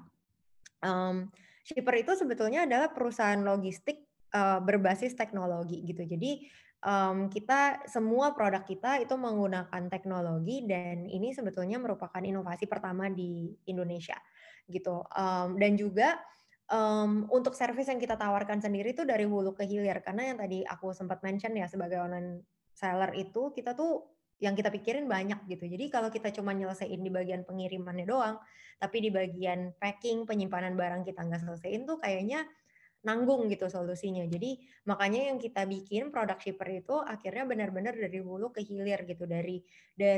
Bahkan dari awal hubungan dengan supplier itu juga bisa dibantu oleh Shipper, penyimpanan barangnya, packing sampai pengiriman gitu. Tapi memang jasa yang kita tawarkan itu sebetulnya terbagi ke dua yang besar gitu. Satu adalah agregator logistik atau di bagian pengirimannya, dan satu lagi itu di bagian pergudangan dan penyimpanan barang gitu.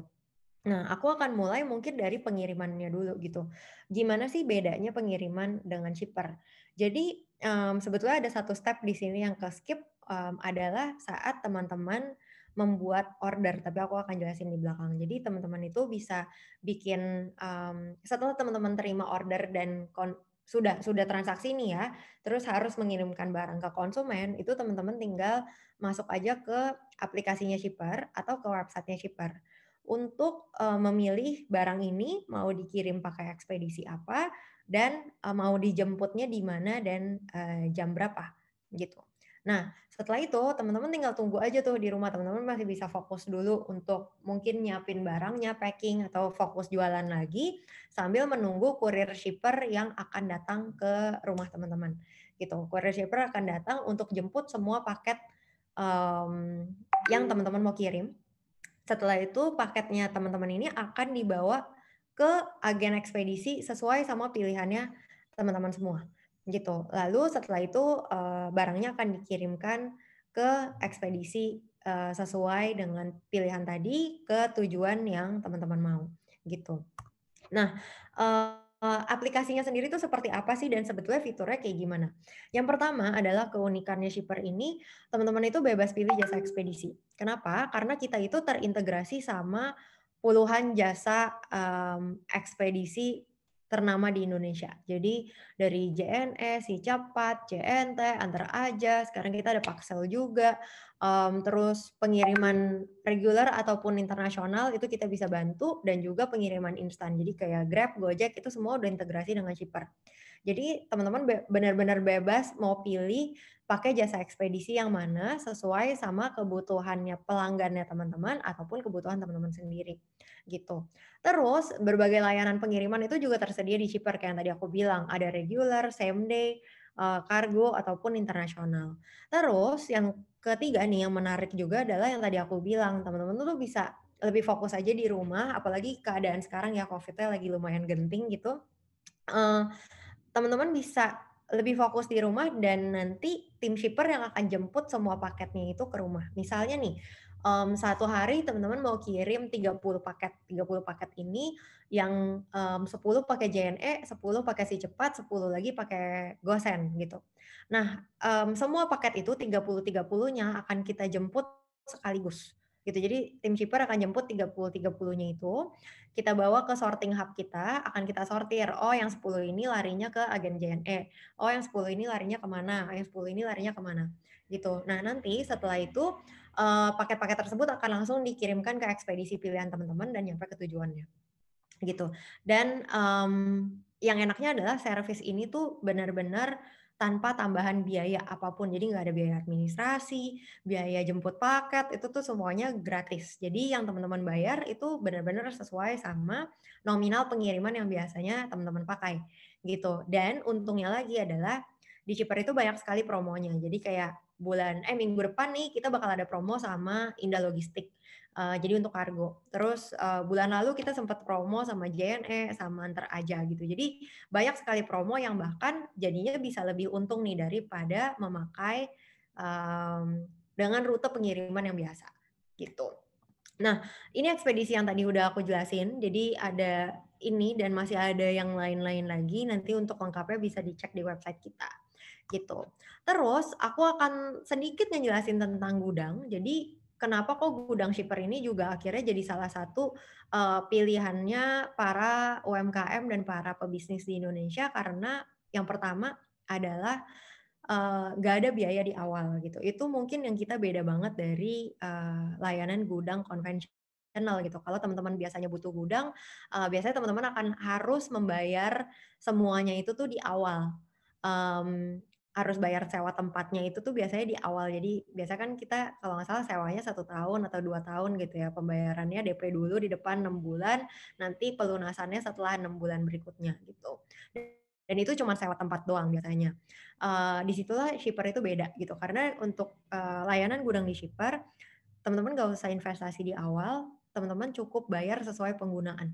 Penggunaan maksudnya gimana? Jadi misalnya gini, teman-teman punya 1.000 barang yang harus, yang ada nih stoknya ya, sekarang ada 1.000. 1.000 itu misalnya masuk ke gudang shipper, teman-teman akan di-charge-nya itu adalah biaya processing awal itu 1.000 dikali berapa ratus perak atau berapa ribu gitu ya, misalnya 1.000 gitu. Terus udah gitu biaya storage itu juga sesuai sama berapa lama barang itu di gudang kita. Misalnya teman-teman jualannya laku banget nih, 1.000 ini bisa habis dalam waktu 2 hari atau 3 hari gitu. Ya udah teman-teman cuma bayar berarti 1.000 barang dikali misalnya 2 hari, 1 harinya 500 perak gitu. Ya udah cuma segitu doang tuh yang dibayar. Terus barang ini kan pasti keluar kan, karena tadi udah laku dia akan keluar ke jasa pengiriman yang teman-teman pilih. Nanti akan di-charge lagi untuk biaya pengeluaran barangnya. Tapi juga harganya juga di level yang tadi aku sebutin tuh gitu. Jadi sebetulnya sangat lebih murah daripada kita sewa tempat sendiri, kita harus sewa manpower juga untuk bantu gitu ya. Terus yang kedua adalah kalau misalnya ada lonjakan nih, misalnya biasanya kan kita Harbolnas itu tiba-tiba naik banget gitu, ordernya tiba-tiba naik. Biasanya kalau saya dulu sempat jualan ya, kalau di 88, 99, 10, 10 tuh semua saudara-saudaranya saudara-saudara saya, saudara-saudara partner saya, saudara-saudaranya, pekerja-pekerja saya tuh semua saya undang tuh, masuk gitu untuk kita kayak packing rame-rame, karena tiba-tiba jadi banyak banget gitu. Nah, kalau misalnya teman-teman pakai gudang shipper itu tidak akan kejadian, karena memang kita akan udah bisa tahu, oh ya kira-kira lonjakannya segini, kita akan sewain manpower tambahan sekian gitu. Terus operational business juga bisa dijalankan dengan autopilot karena semuanya itu akan dihandle dari shipper. Teman-teman bisa langsung cek aja di website gitu ya. Kita ada satu platform di mana teman-teman bisa ngecek, oh ya ternyata barang gue udah habis segini nih. Oh ini barang-barang yang udah harus di top up yang mana aja, yang paling laku yang mana aja, itu bisa langsung kelihatan. Dan juga fasilitas kita lumayan lengkap. Jadi misalnya teman-teman jualannya kosmetik. Kosmetik itu kan biasanya butuh ruangan yang ber-AC, nggak boleh kena direct sunlight gitu. Itu bisa kita siapin. Kalau misalnya teman-teman jualannya frozen food gitu, butuh chiller, butuh freezer, itu juga bisa disiapin. Jadi nanti fasilitasnya akan disesuaikan dengan barang yang teman-teman jual gitu. Terus kalau ngomongin cakupan kita juga udah lumayan banyak, se-Indonesia kita di setiap pulau itu sudah ada sekarang. Jadi kalau misalnya teman-teman mau ekspansi bisnis nih, katakanlah teman-teman sekarang di Medan gitu ya. Terus biasanya kan sekarang banyak orang-orang di marketplace terutama ya, yang ngomong kayak gila ya beli barangnya tuh lebih mahal daripada ongkirnya gitu. Nah gimana nih caranya? Biasanya siasatnya adalah toko-toko itu pada ekspansi bisnis. Jadi mereka buka cabang di pulau yang lebih dekat, misalnya tadinya di Medan, mungkin bikin cabangnya di Surabaya gitu supaya bisa menjangkau yang teman-teman di Indonesia Timur. Nah, untuk ekspansi seperti ini, teman-teman nggak usah pusing belusukan di Surabaya untuk cari ini gudang mana ya yang paling enak gitu. Tinggal ngomong ke shipper, halo shipper saya mau ekspansi nih kayaknya ke Surabaya, boleh tolong cariin nggak gudangnya dan operasionalnya seperti apa. Shipper bisa bantu dan bisa langsung setup, bahkan kita itu rekornya kita bisa setup dalam waktu kurang dari 1 minggu itu udah buka lagi cabang di tempat baru gitu. Jadi sangat menggampangkan sebenarnya, dan ini sih sebenarnya kayak ini yang tadi aku bilang dalam waktu 5 hari sebenarnya semua integrasi itu udah bisa selesai dan teman-teman udah bisa mulai beroperasional dengan lebih nyaman gitu untuk saat memakai gudang shipper. Sekian dulu sebetulnya dari aku, ini benar-benar intro yang sangat cepat dan tapi lumayan lengkap ya. Jelas dan padat. Jadi semoga teman-teman sekarang udah jadi aware nih, oh ya kira-kira akan butuh shipper nggak nantinya, dan kalau misalnya memang butuh shipper, dirasa butuh shipper, bisa kontak ke teman-teman shipper yang di sini, ataupun teman-teman juga bisa akses website kita aja, nanti di situ akan ada panduannya gimana caranya untuk pakai jasanya shipper gitu. Gitu aja sih Mas Reza kalau dari aku. Terima kasih banyak Mbak Marin. Mudah-mudahan teman-teman bisa mendapatkan poin ya dari keuntungan apa aja sih yang bisa dibantu oleh shipper ke teman-teman. Jadi nanti suatu saat jika teman-teman memang membutuhkan shipper, bisa langsung aja kita bisa dihubungi di website. Nanti kita juga ada WhatsApp group ya teman-teman, sehingga nanti kalau teman-teman pengen tanya-tanya tentang shipper boleh lebih tanya lanjut di sana. Sekarang kita ada sesi tanya jawab ya, Q&A buat Mas Rio dan juga Mbak Marin pastinya. Dari teman-teman kita udah ngumpulin banyak banget pertanyaan, tapi kita hanya sepertinya memberikan kesempatan untuk 3 pertanyaan saja nih, 3 ke Mas Rio dan 3 ke Mbak Marin, seperti itu ya, karena keterbatasan waktu juga dan mungkin teman-teman juga memiliki keperluan lain di sana. Oke, untuk pertanyaan pertama nih ke Mas Rio. Mas Rio, hai, udah bergabung dengan saya? Boleh di cam on dulu Mas Rio? Oh, cam on sih, saya camera on. Halo Mas Rio. Halo Mas Rio. Ya, kita sedang menunggu Mas Rio. Halo. Mungkin Mbak Farisa selaku representasi Justika bisa membantu saya untuk menghubungi Mas Rio kembali. Nah, kita langsung ke Mbak Marin. Nanti aku akan selang-selingin. Oke. Ya. Halo, sorry. Oh, oke. Mas Rio sudah bergabung dengan saya. Mas, ini kita ada 1.200 pertanyaan, Mas ya. Tapi saya recap jadi 3 seriusan? Enggak bertanya. Enggak. Kita recap 3 aja nih, Mas. Jadi ada beberapa hal yang menurut saya menarik sekali, Mas, yang teman-teman ingin tanyakan kepada penyedia layanan konsultasi Haki ini, Mas. Nah, mungkin teman-teman pengen nanya itu adalah apakah satu merek itu bisa ngerangkum semua produk, atau setiap produk itu harus kita daftarkan, harus punya patennya, atau harus punya spesifikasi mereknya, seperti itu, Mas. Monggo, Mas, dijawab dari pemaparan Mas Rio tadi, apa nih, Mas, yang bisa dijawab? Sebenarnya tadi tuh untuk menjawab itu tuh kita ngacu ke slide tentang klasifikasi ya. Iya. Jadi setiap merek tuh ada klasifikasi barang jasanya gitu ya. Iya. Jadi coba kita biar lebih enak kita kasih aja nih ini ya. Bentar.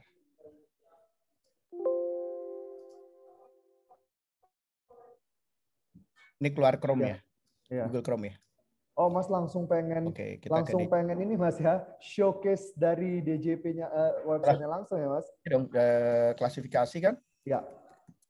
Ya, kita klasifikasi merek aja nih, keluar nanti nih sistem klasifikasi merek. Kalau kita masuk sini, iya. Nah ini nih ada 45 klasifikasi nih. Jadi kalau misalnya tadi saya bilang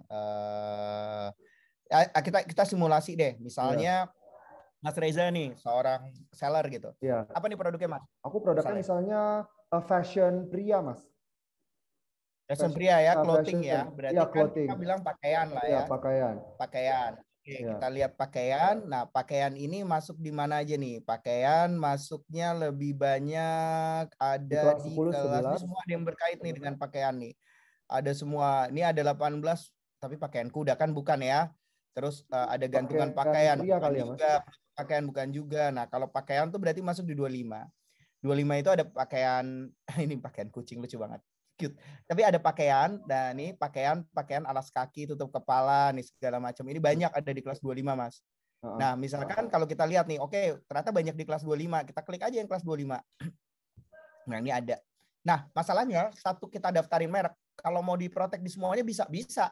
Daftarin 45-45-nya, jadi ada 45 permohonan. Ya kalau misalnya kita UMKM 45 kali 500.000.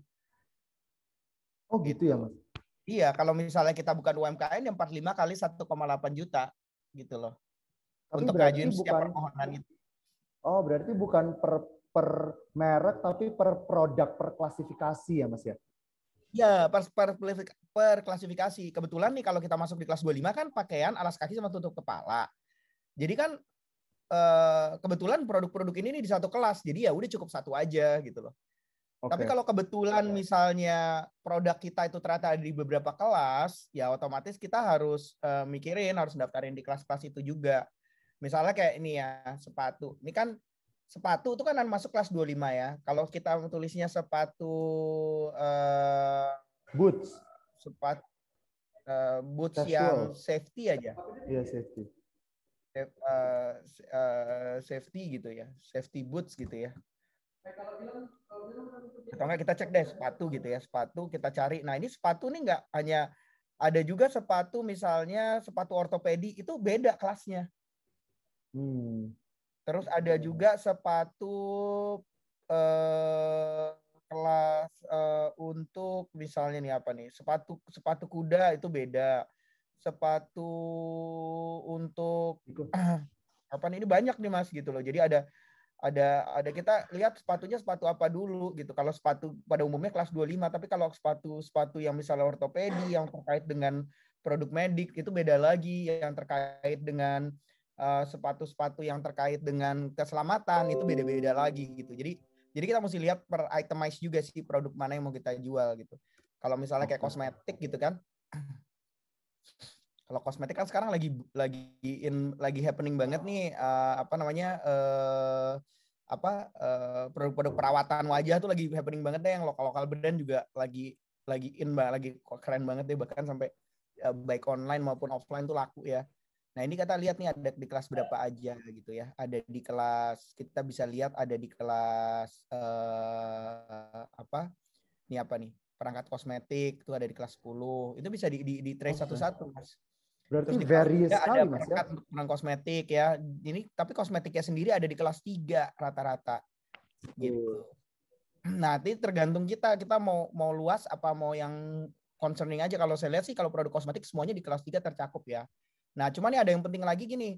Selain kita produk kosmetik kelas 3, penting juga kita untuk cari online shop misalnya. Penjualan layanan online ya, layanan retail online ini kelas 35. Jadi selain kita daftarin barangnya, perlu juga kita daftarin jasanya, jasa pelayanan online-nya ini gitu loh. Jadi kalau tadi kita di kelas 25 itu tuh cuma ngelindungin barangnya aja Mas. Tapi bukan ngelindungin si jasa online retail. Betul. Gitu. Jadi ini pentingnya kalau kita misalnya menggunakan jasa konsultan juga tuh untuk ngobrolin ini gitu. Kira-kira buat produk saya ini, buat bisnis saya ini perlu sebanyak itu nggak sih? Atau misalnya kita nanti merencanakan lah, oke, untuk tahap ini supaya nggak terlalu banyak cost, kita daftarin yang ini. Tapi terus ketika kamu misalnya mau ekspansi untuk misalnya nih tadinya jualan produk pakaian, tapi terus tiba-tiba dia mau jual produk makanan sehat gitu. Jadi harus saya masukin kemana nih Mas pendaftaran mereknya? Kan banyak tuh ya orang yang jual tarik untuk jual-jual kayak healthy food gitu ya. Cookies gitu, terus masuknya kemana? Nah itu nanti kita lihat ada urgensinya seberapa banyak,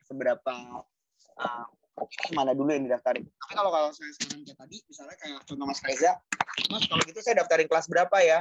Ya kelas 25, yang tadi itu sepatu, baju, pakaian, dan alas kepala itu, sama kelas 35. Kelas 35 tuh untuk pelayanan retail online-nya Mas. Betul. Atau jasa penjualan secara online. Berarti emang kurang lebih seperti Jadi jawabannya moga-moga cukup lebih daripada yang ditanya ya. Tapi anyway menjawab juga bahwa saya aja daftarin satu nggak bisa banyak gitu. Nggak bisa semuanya, jadi harus satu-satu. Kalau saya pribadi sih sebenarnya tadi agak... Mas kok suaranya mati Mas? Halo? Oh maaf saya nggak bisa dengar, sorry. Bentar. Halo? Sorry. Halo, apakah panelis lain bisa mendengar suara saya? Enggak, udah kedengeran. Saya yang ternyata saya berubah ke sini soalnya. AirPods. Oke, sorry. Iya, Mas. Yes. Jadi itu ada beberapa part juga yang menurut saya amazed gitu ya. Misalnya nih saya punya Reza Fashion. Tapi ternyata kalau memang potongan celana cut dry Reza, saya bisa claim tuh. Jadi kalau misalnya ada yang lain buat yang sama dengan nama Reza juga, saya bisa tuntut mereka gitu, kurang lebih seperti itu Mas ya. Kalau bentuknya produk dan bentuknya branding as a whole gitu ya. Iya, oke. Misalnya kayak ada merek Reza udah punyanya Mas Reza gitu ya. Jadi kalau orang lain pakai merek Reza juga, Mas bisa tegur dulu lah. Jadi jangan langsung nuntut. Kalau saya sih menyarankan tegur dulu. Ini udah pendaftaran, udah punya merek saya, saya punya sertifikat. Kamu stop gunain gitu ya. Kalau kamu kalau dia nggak mau dengerin juga, baru kita ambil langkah hukum. Saya sih selalu begitu. Walaupun saya lawyer ya, cuman saya selalu menyarankan kita itu kan bangsa Indonesia ya, jadi jangan main gugat-gugatan lah. Kita coba approach dulu gitu, ngomongin dulu. Siapa tahu dia nggak niat kan, dia nggak tahu. Tapi penting memang didaftarin gitu merek Rezanya. Kalau udah ngeyel, baru ya. Oke. Terus ya kira-kira kurang lebih seperti itu sih Mas Reza. Iya. Terus Mas kita mungkin jadi ngerucutin kedua pertanyaan aja Mas ya, karena beberapa pertanyaan sebenarnya udah dijawab kayak apa bedanya pattern, merek dagangan dan sebagainya. Tadi udah jelas sekali Mas ya. Dan ini sebenarnya menarik nih Mas, kalau dari pertanyaan yang dari UMKM Cianjur nih, Kak Fitri. Dia nanya katanya dia brand snack and food ya gitu Mas ya. Terus logonya daun. Nah, itu kan memunculkan identitas tuh Mas. Untuk pendaftaran merek nanti apakah logonya tersebut itu maksudnya akan terasosiasi untuk hal yang akan ditolak atau seperti apa, atau tiba-tiba logonya itu ada brand lain yang pernah pakai, terus dia apa nih Mas solusinya gitu loh untuk mendapatkan brand tersebut? Intinya seperti itu. Logonya daun, tapi ada namanya nggak? Ada namanya nggak? Ada namanya misalnya Safda. Namanya apa nih? Namanya Safda misalnya Mas. Safda, oke. Boleh gini aja, biar enak. Saya coba saya coba ini ya. Saya coba ilustrasi aja sebentar ya. Oke, Mas. Izin sebentar. Waktunya berapa lama sih? Sebenarnya kita sampai 16.30, cuma kita telat tadi dari 16.10 dan saya biasanya memang memundurkan untuk Q&A 15 menit gitu Mas. Jadi kayak 16.45 atau 16.50 kita masih fine.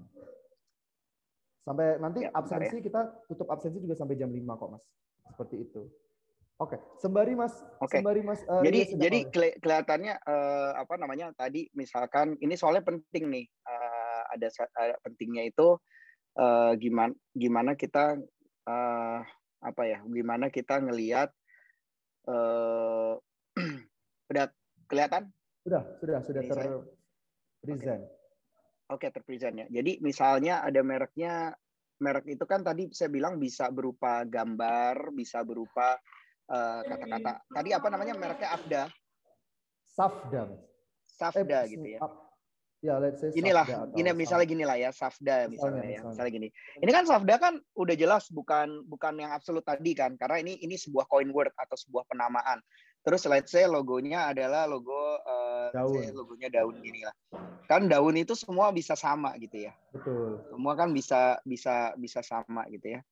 Nah, ini logonya daun. Nah, sebenarnya yang bisa didaftar tuh apa aja sih gitu ya.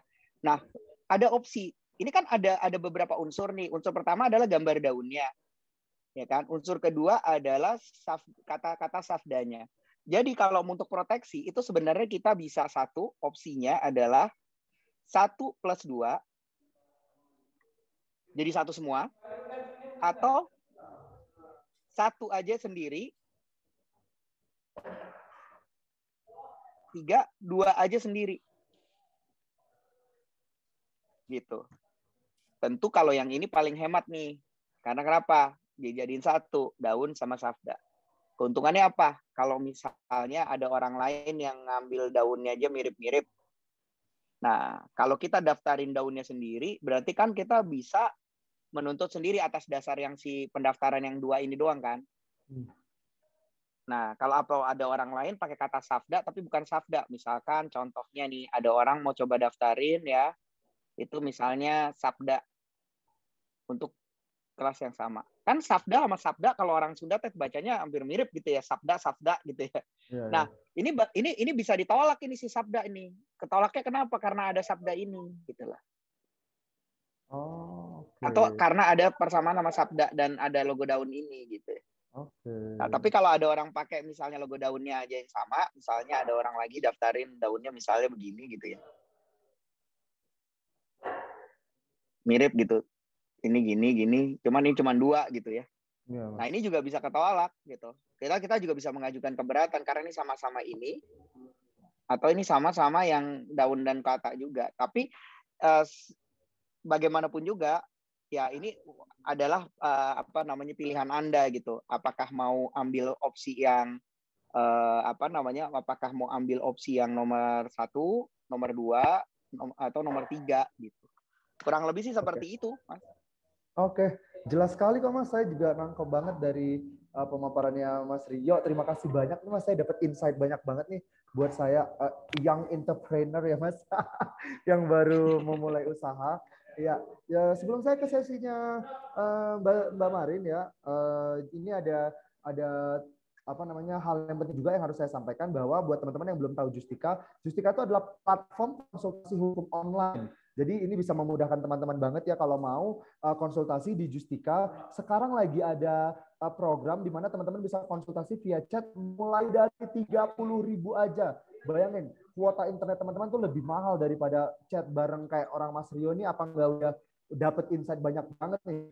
30.000 untuk 30 menit via telepon untuk diskusi yang lebih mendalam. Dan juga bisa konsultasi tatap muka ya. Jadi bisa langsung aja kunjungi website justika.com, ketik permasalahan hukumnya, kemudian lakukan pembayaran sesuai instruksi, dan 5 menit sistem akan mencarikan konsultan hukum yang sesuai dengan permasalahan teman-teman. Seperti itu. So, tunggu apa lagi kalau misalnya tadi udah ngomongin masalah merek, kalau misalnya teman-teman ingin bertanya lebih lanjut bisa di platform Justika. Oke, terima kasih banyak Mas Rio. Kita udah wrap up untuk sesinya Mas Rio, tapi belum bisa keluar dulu karena kita harus ke Mbak Marin dan kita akan nge-wrap up semuanya lagi. Oke Mas Rio? Bantu. Oke. Mbak Marin, halo Mbak.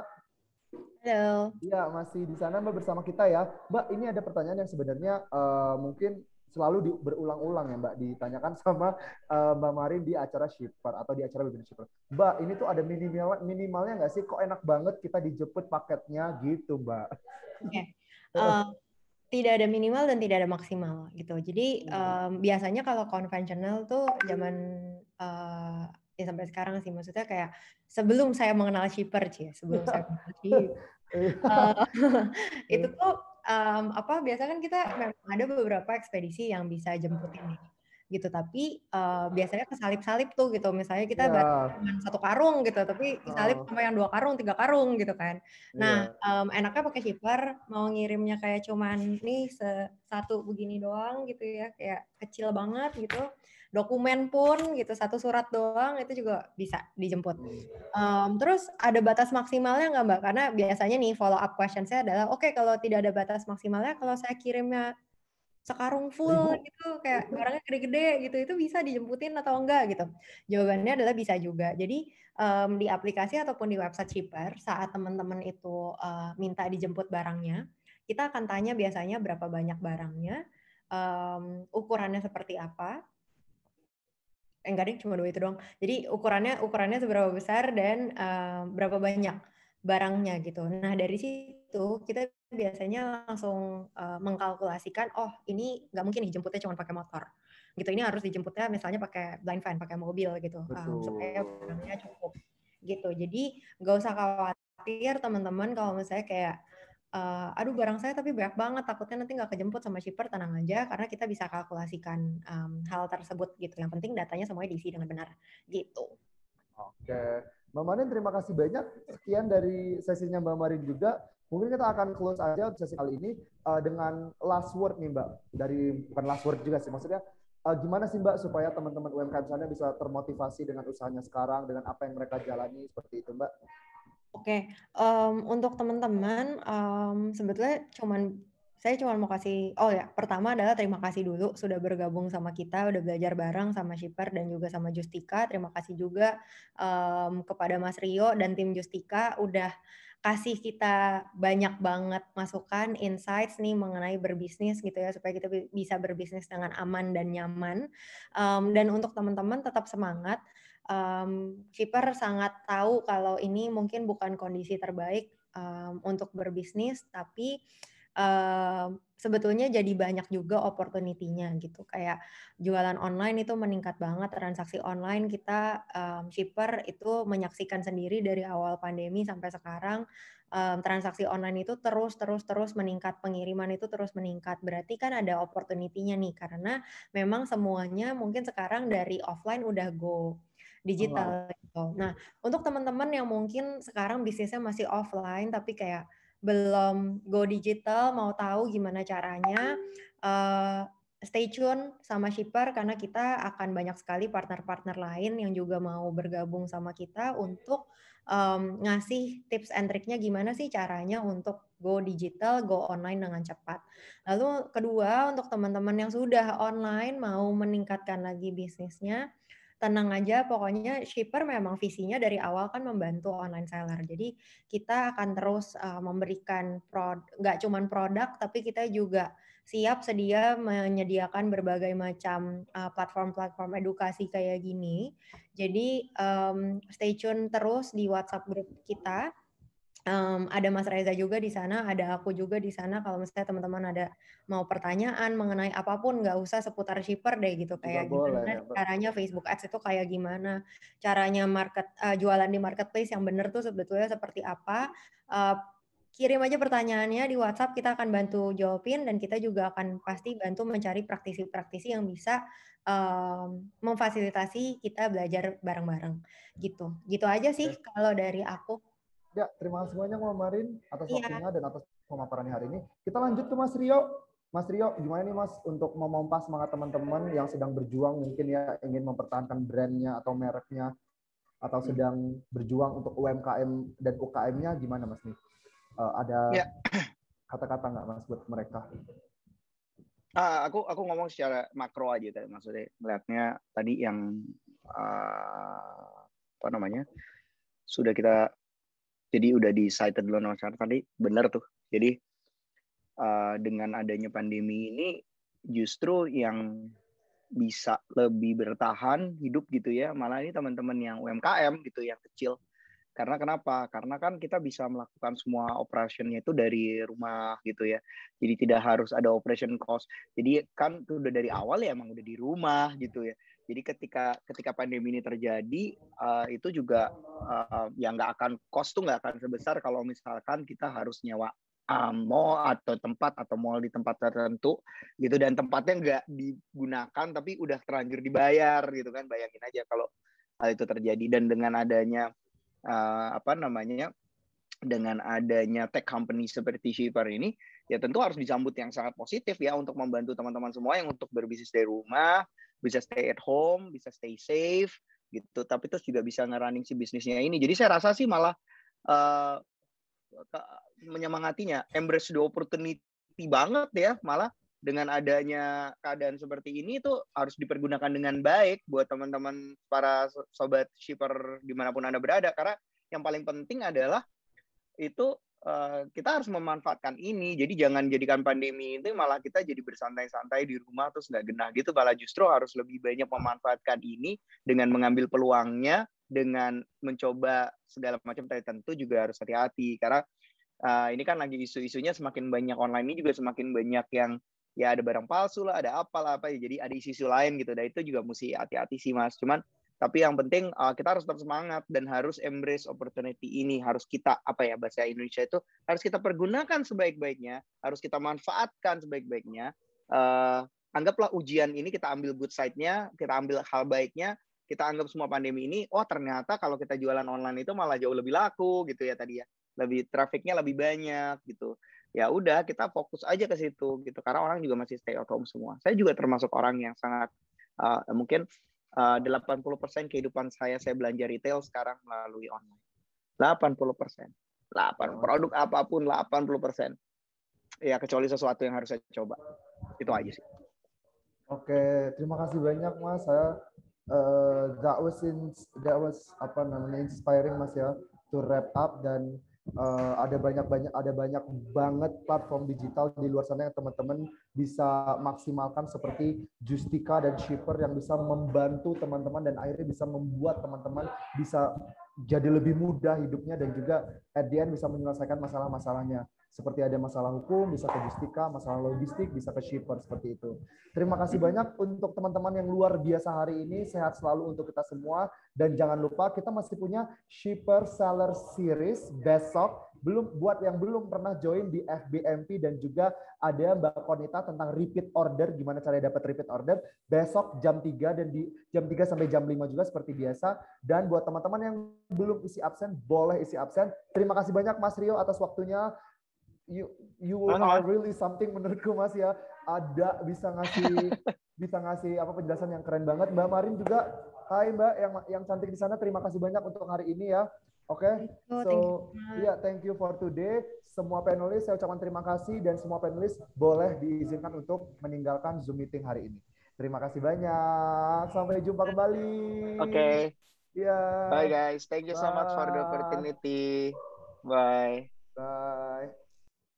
Ya, buat teman-teman yang belum mengisi absensi, silahkan mengisi absensi. Dan saya akan menutup Zoom meeting kita sampai jam 17:10. Ya, Mentor Satrio, Kak Satrio, kita akan menutup jam 17 sampai 10. Buat teman-teman panelis, boleh disilakan untuk menonton meeting. Oke? Terima kasih banyak buat waktunya teman-teman. Jangan lupa isi absensi, dan nanti semua materi kita hari ini akan dikirimkan melalui data-data yang sudah diisi di absensi. Oke? Terima kasih banyak. It was so much fun. Thank you so much, guys. Bye, thank you.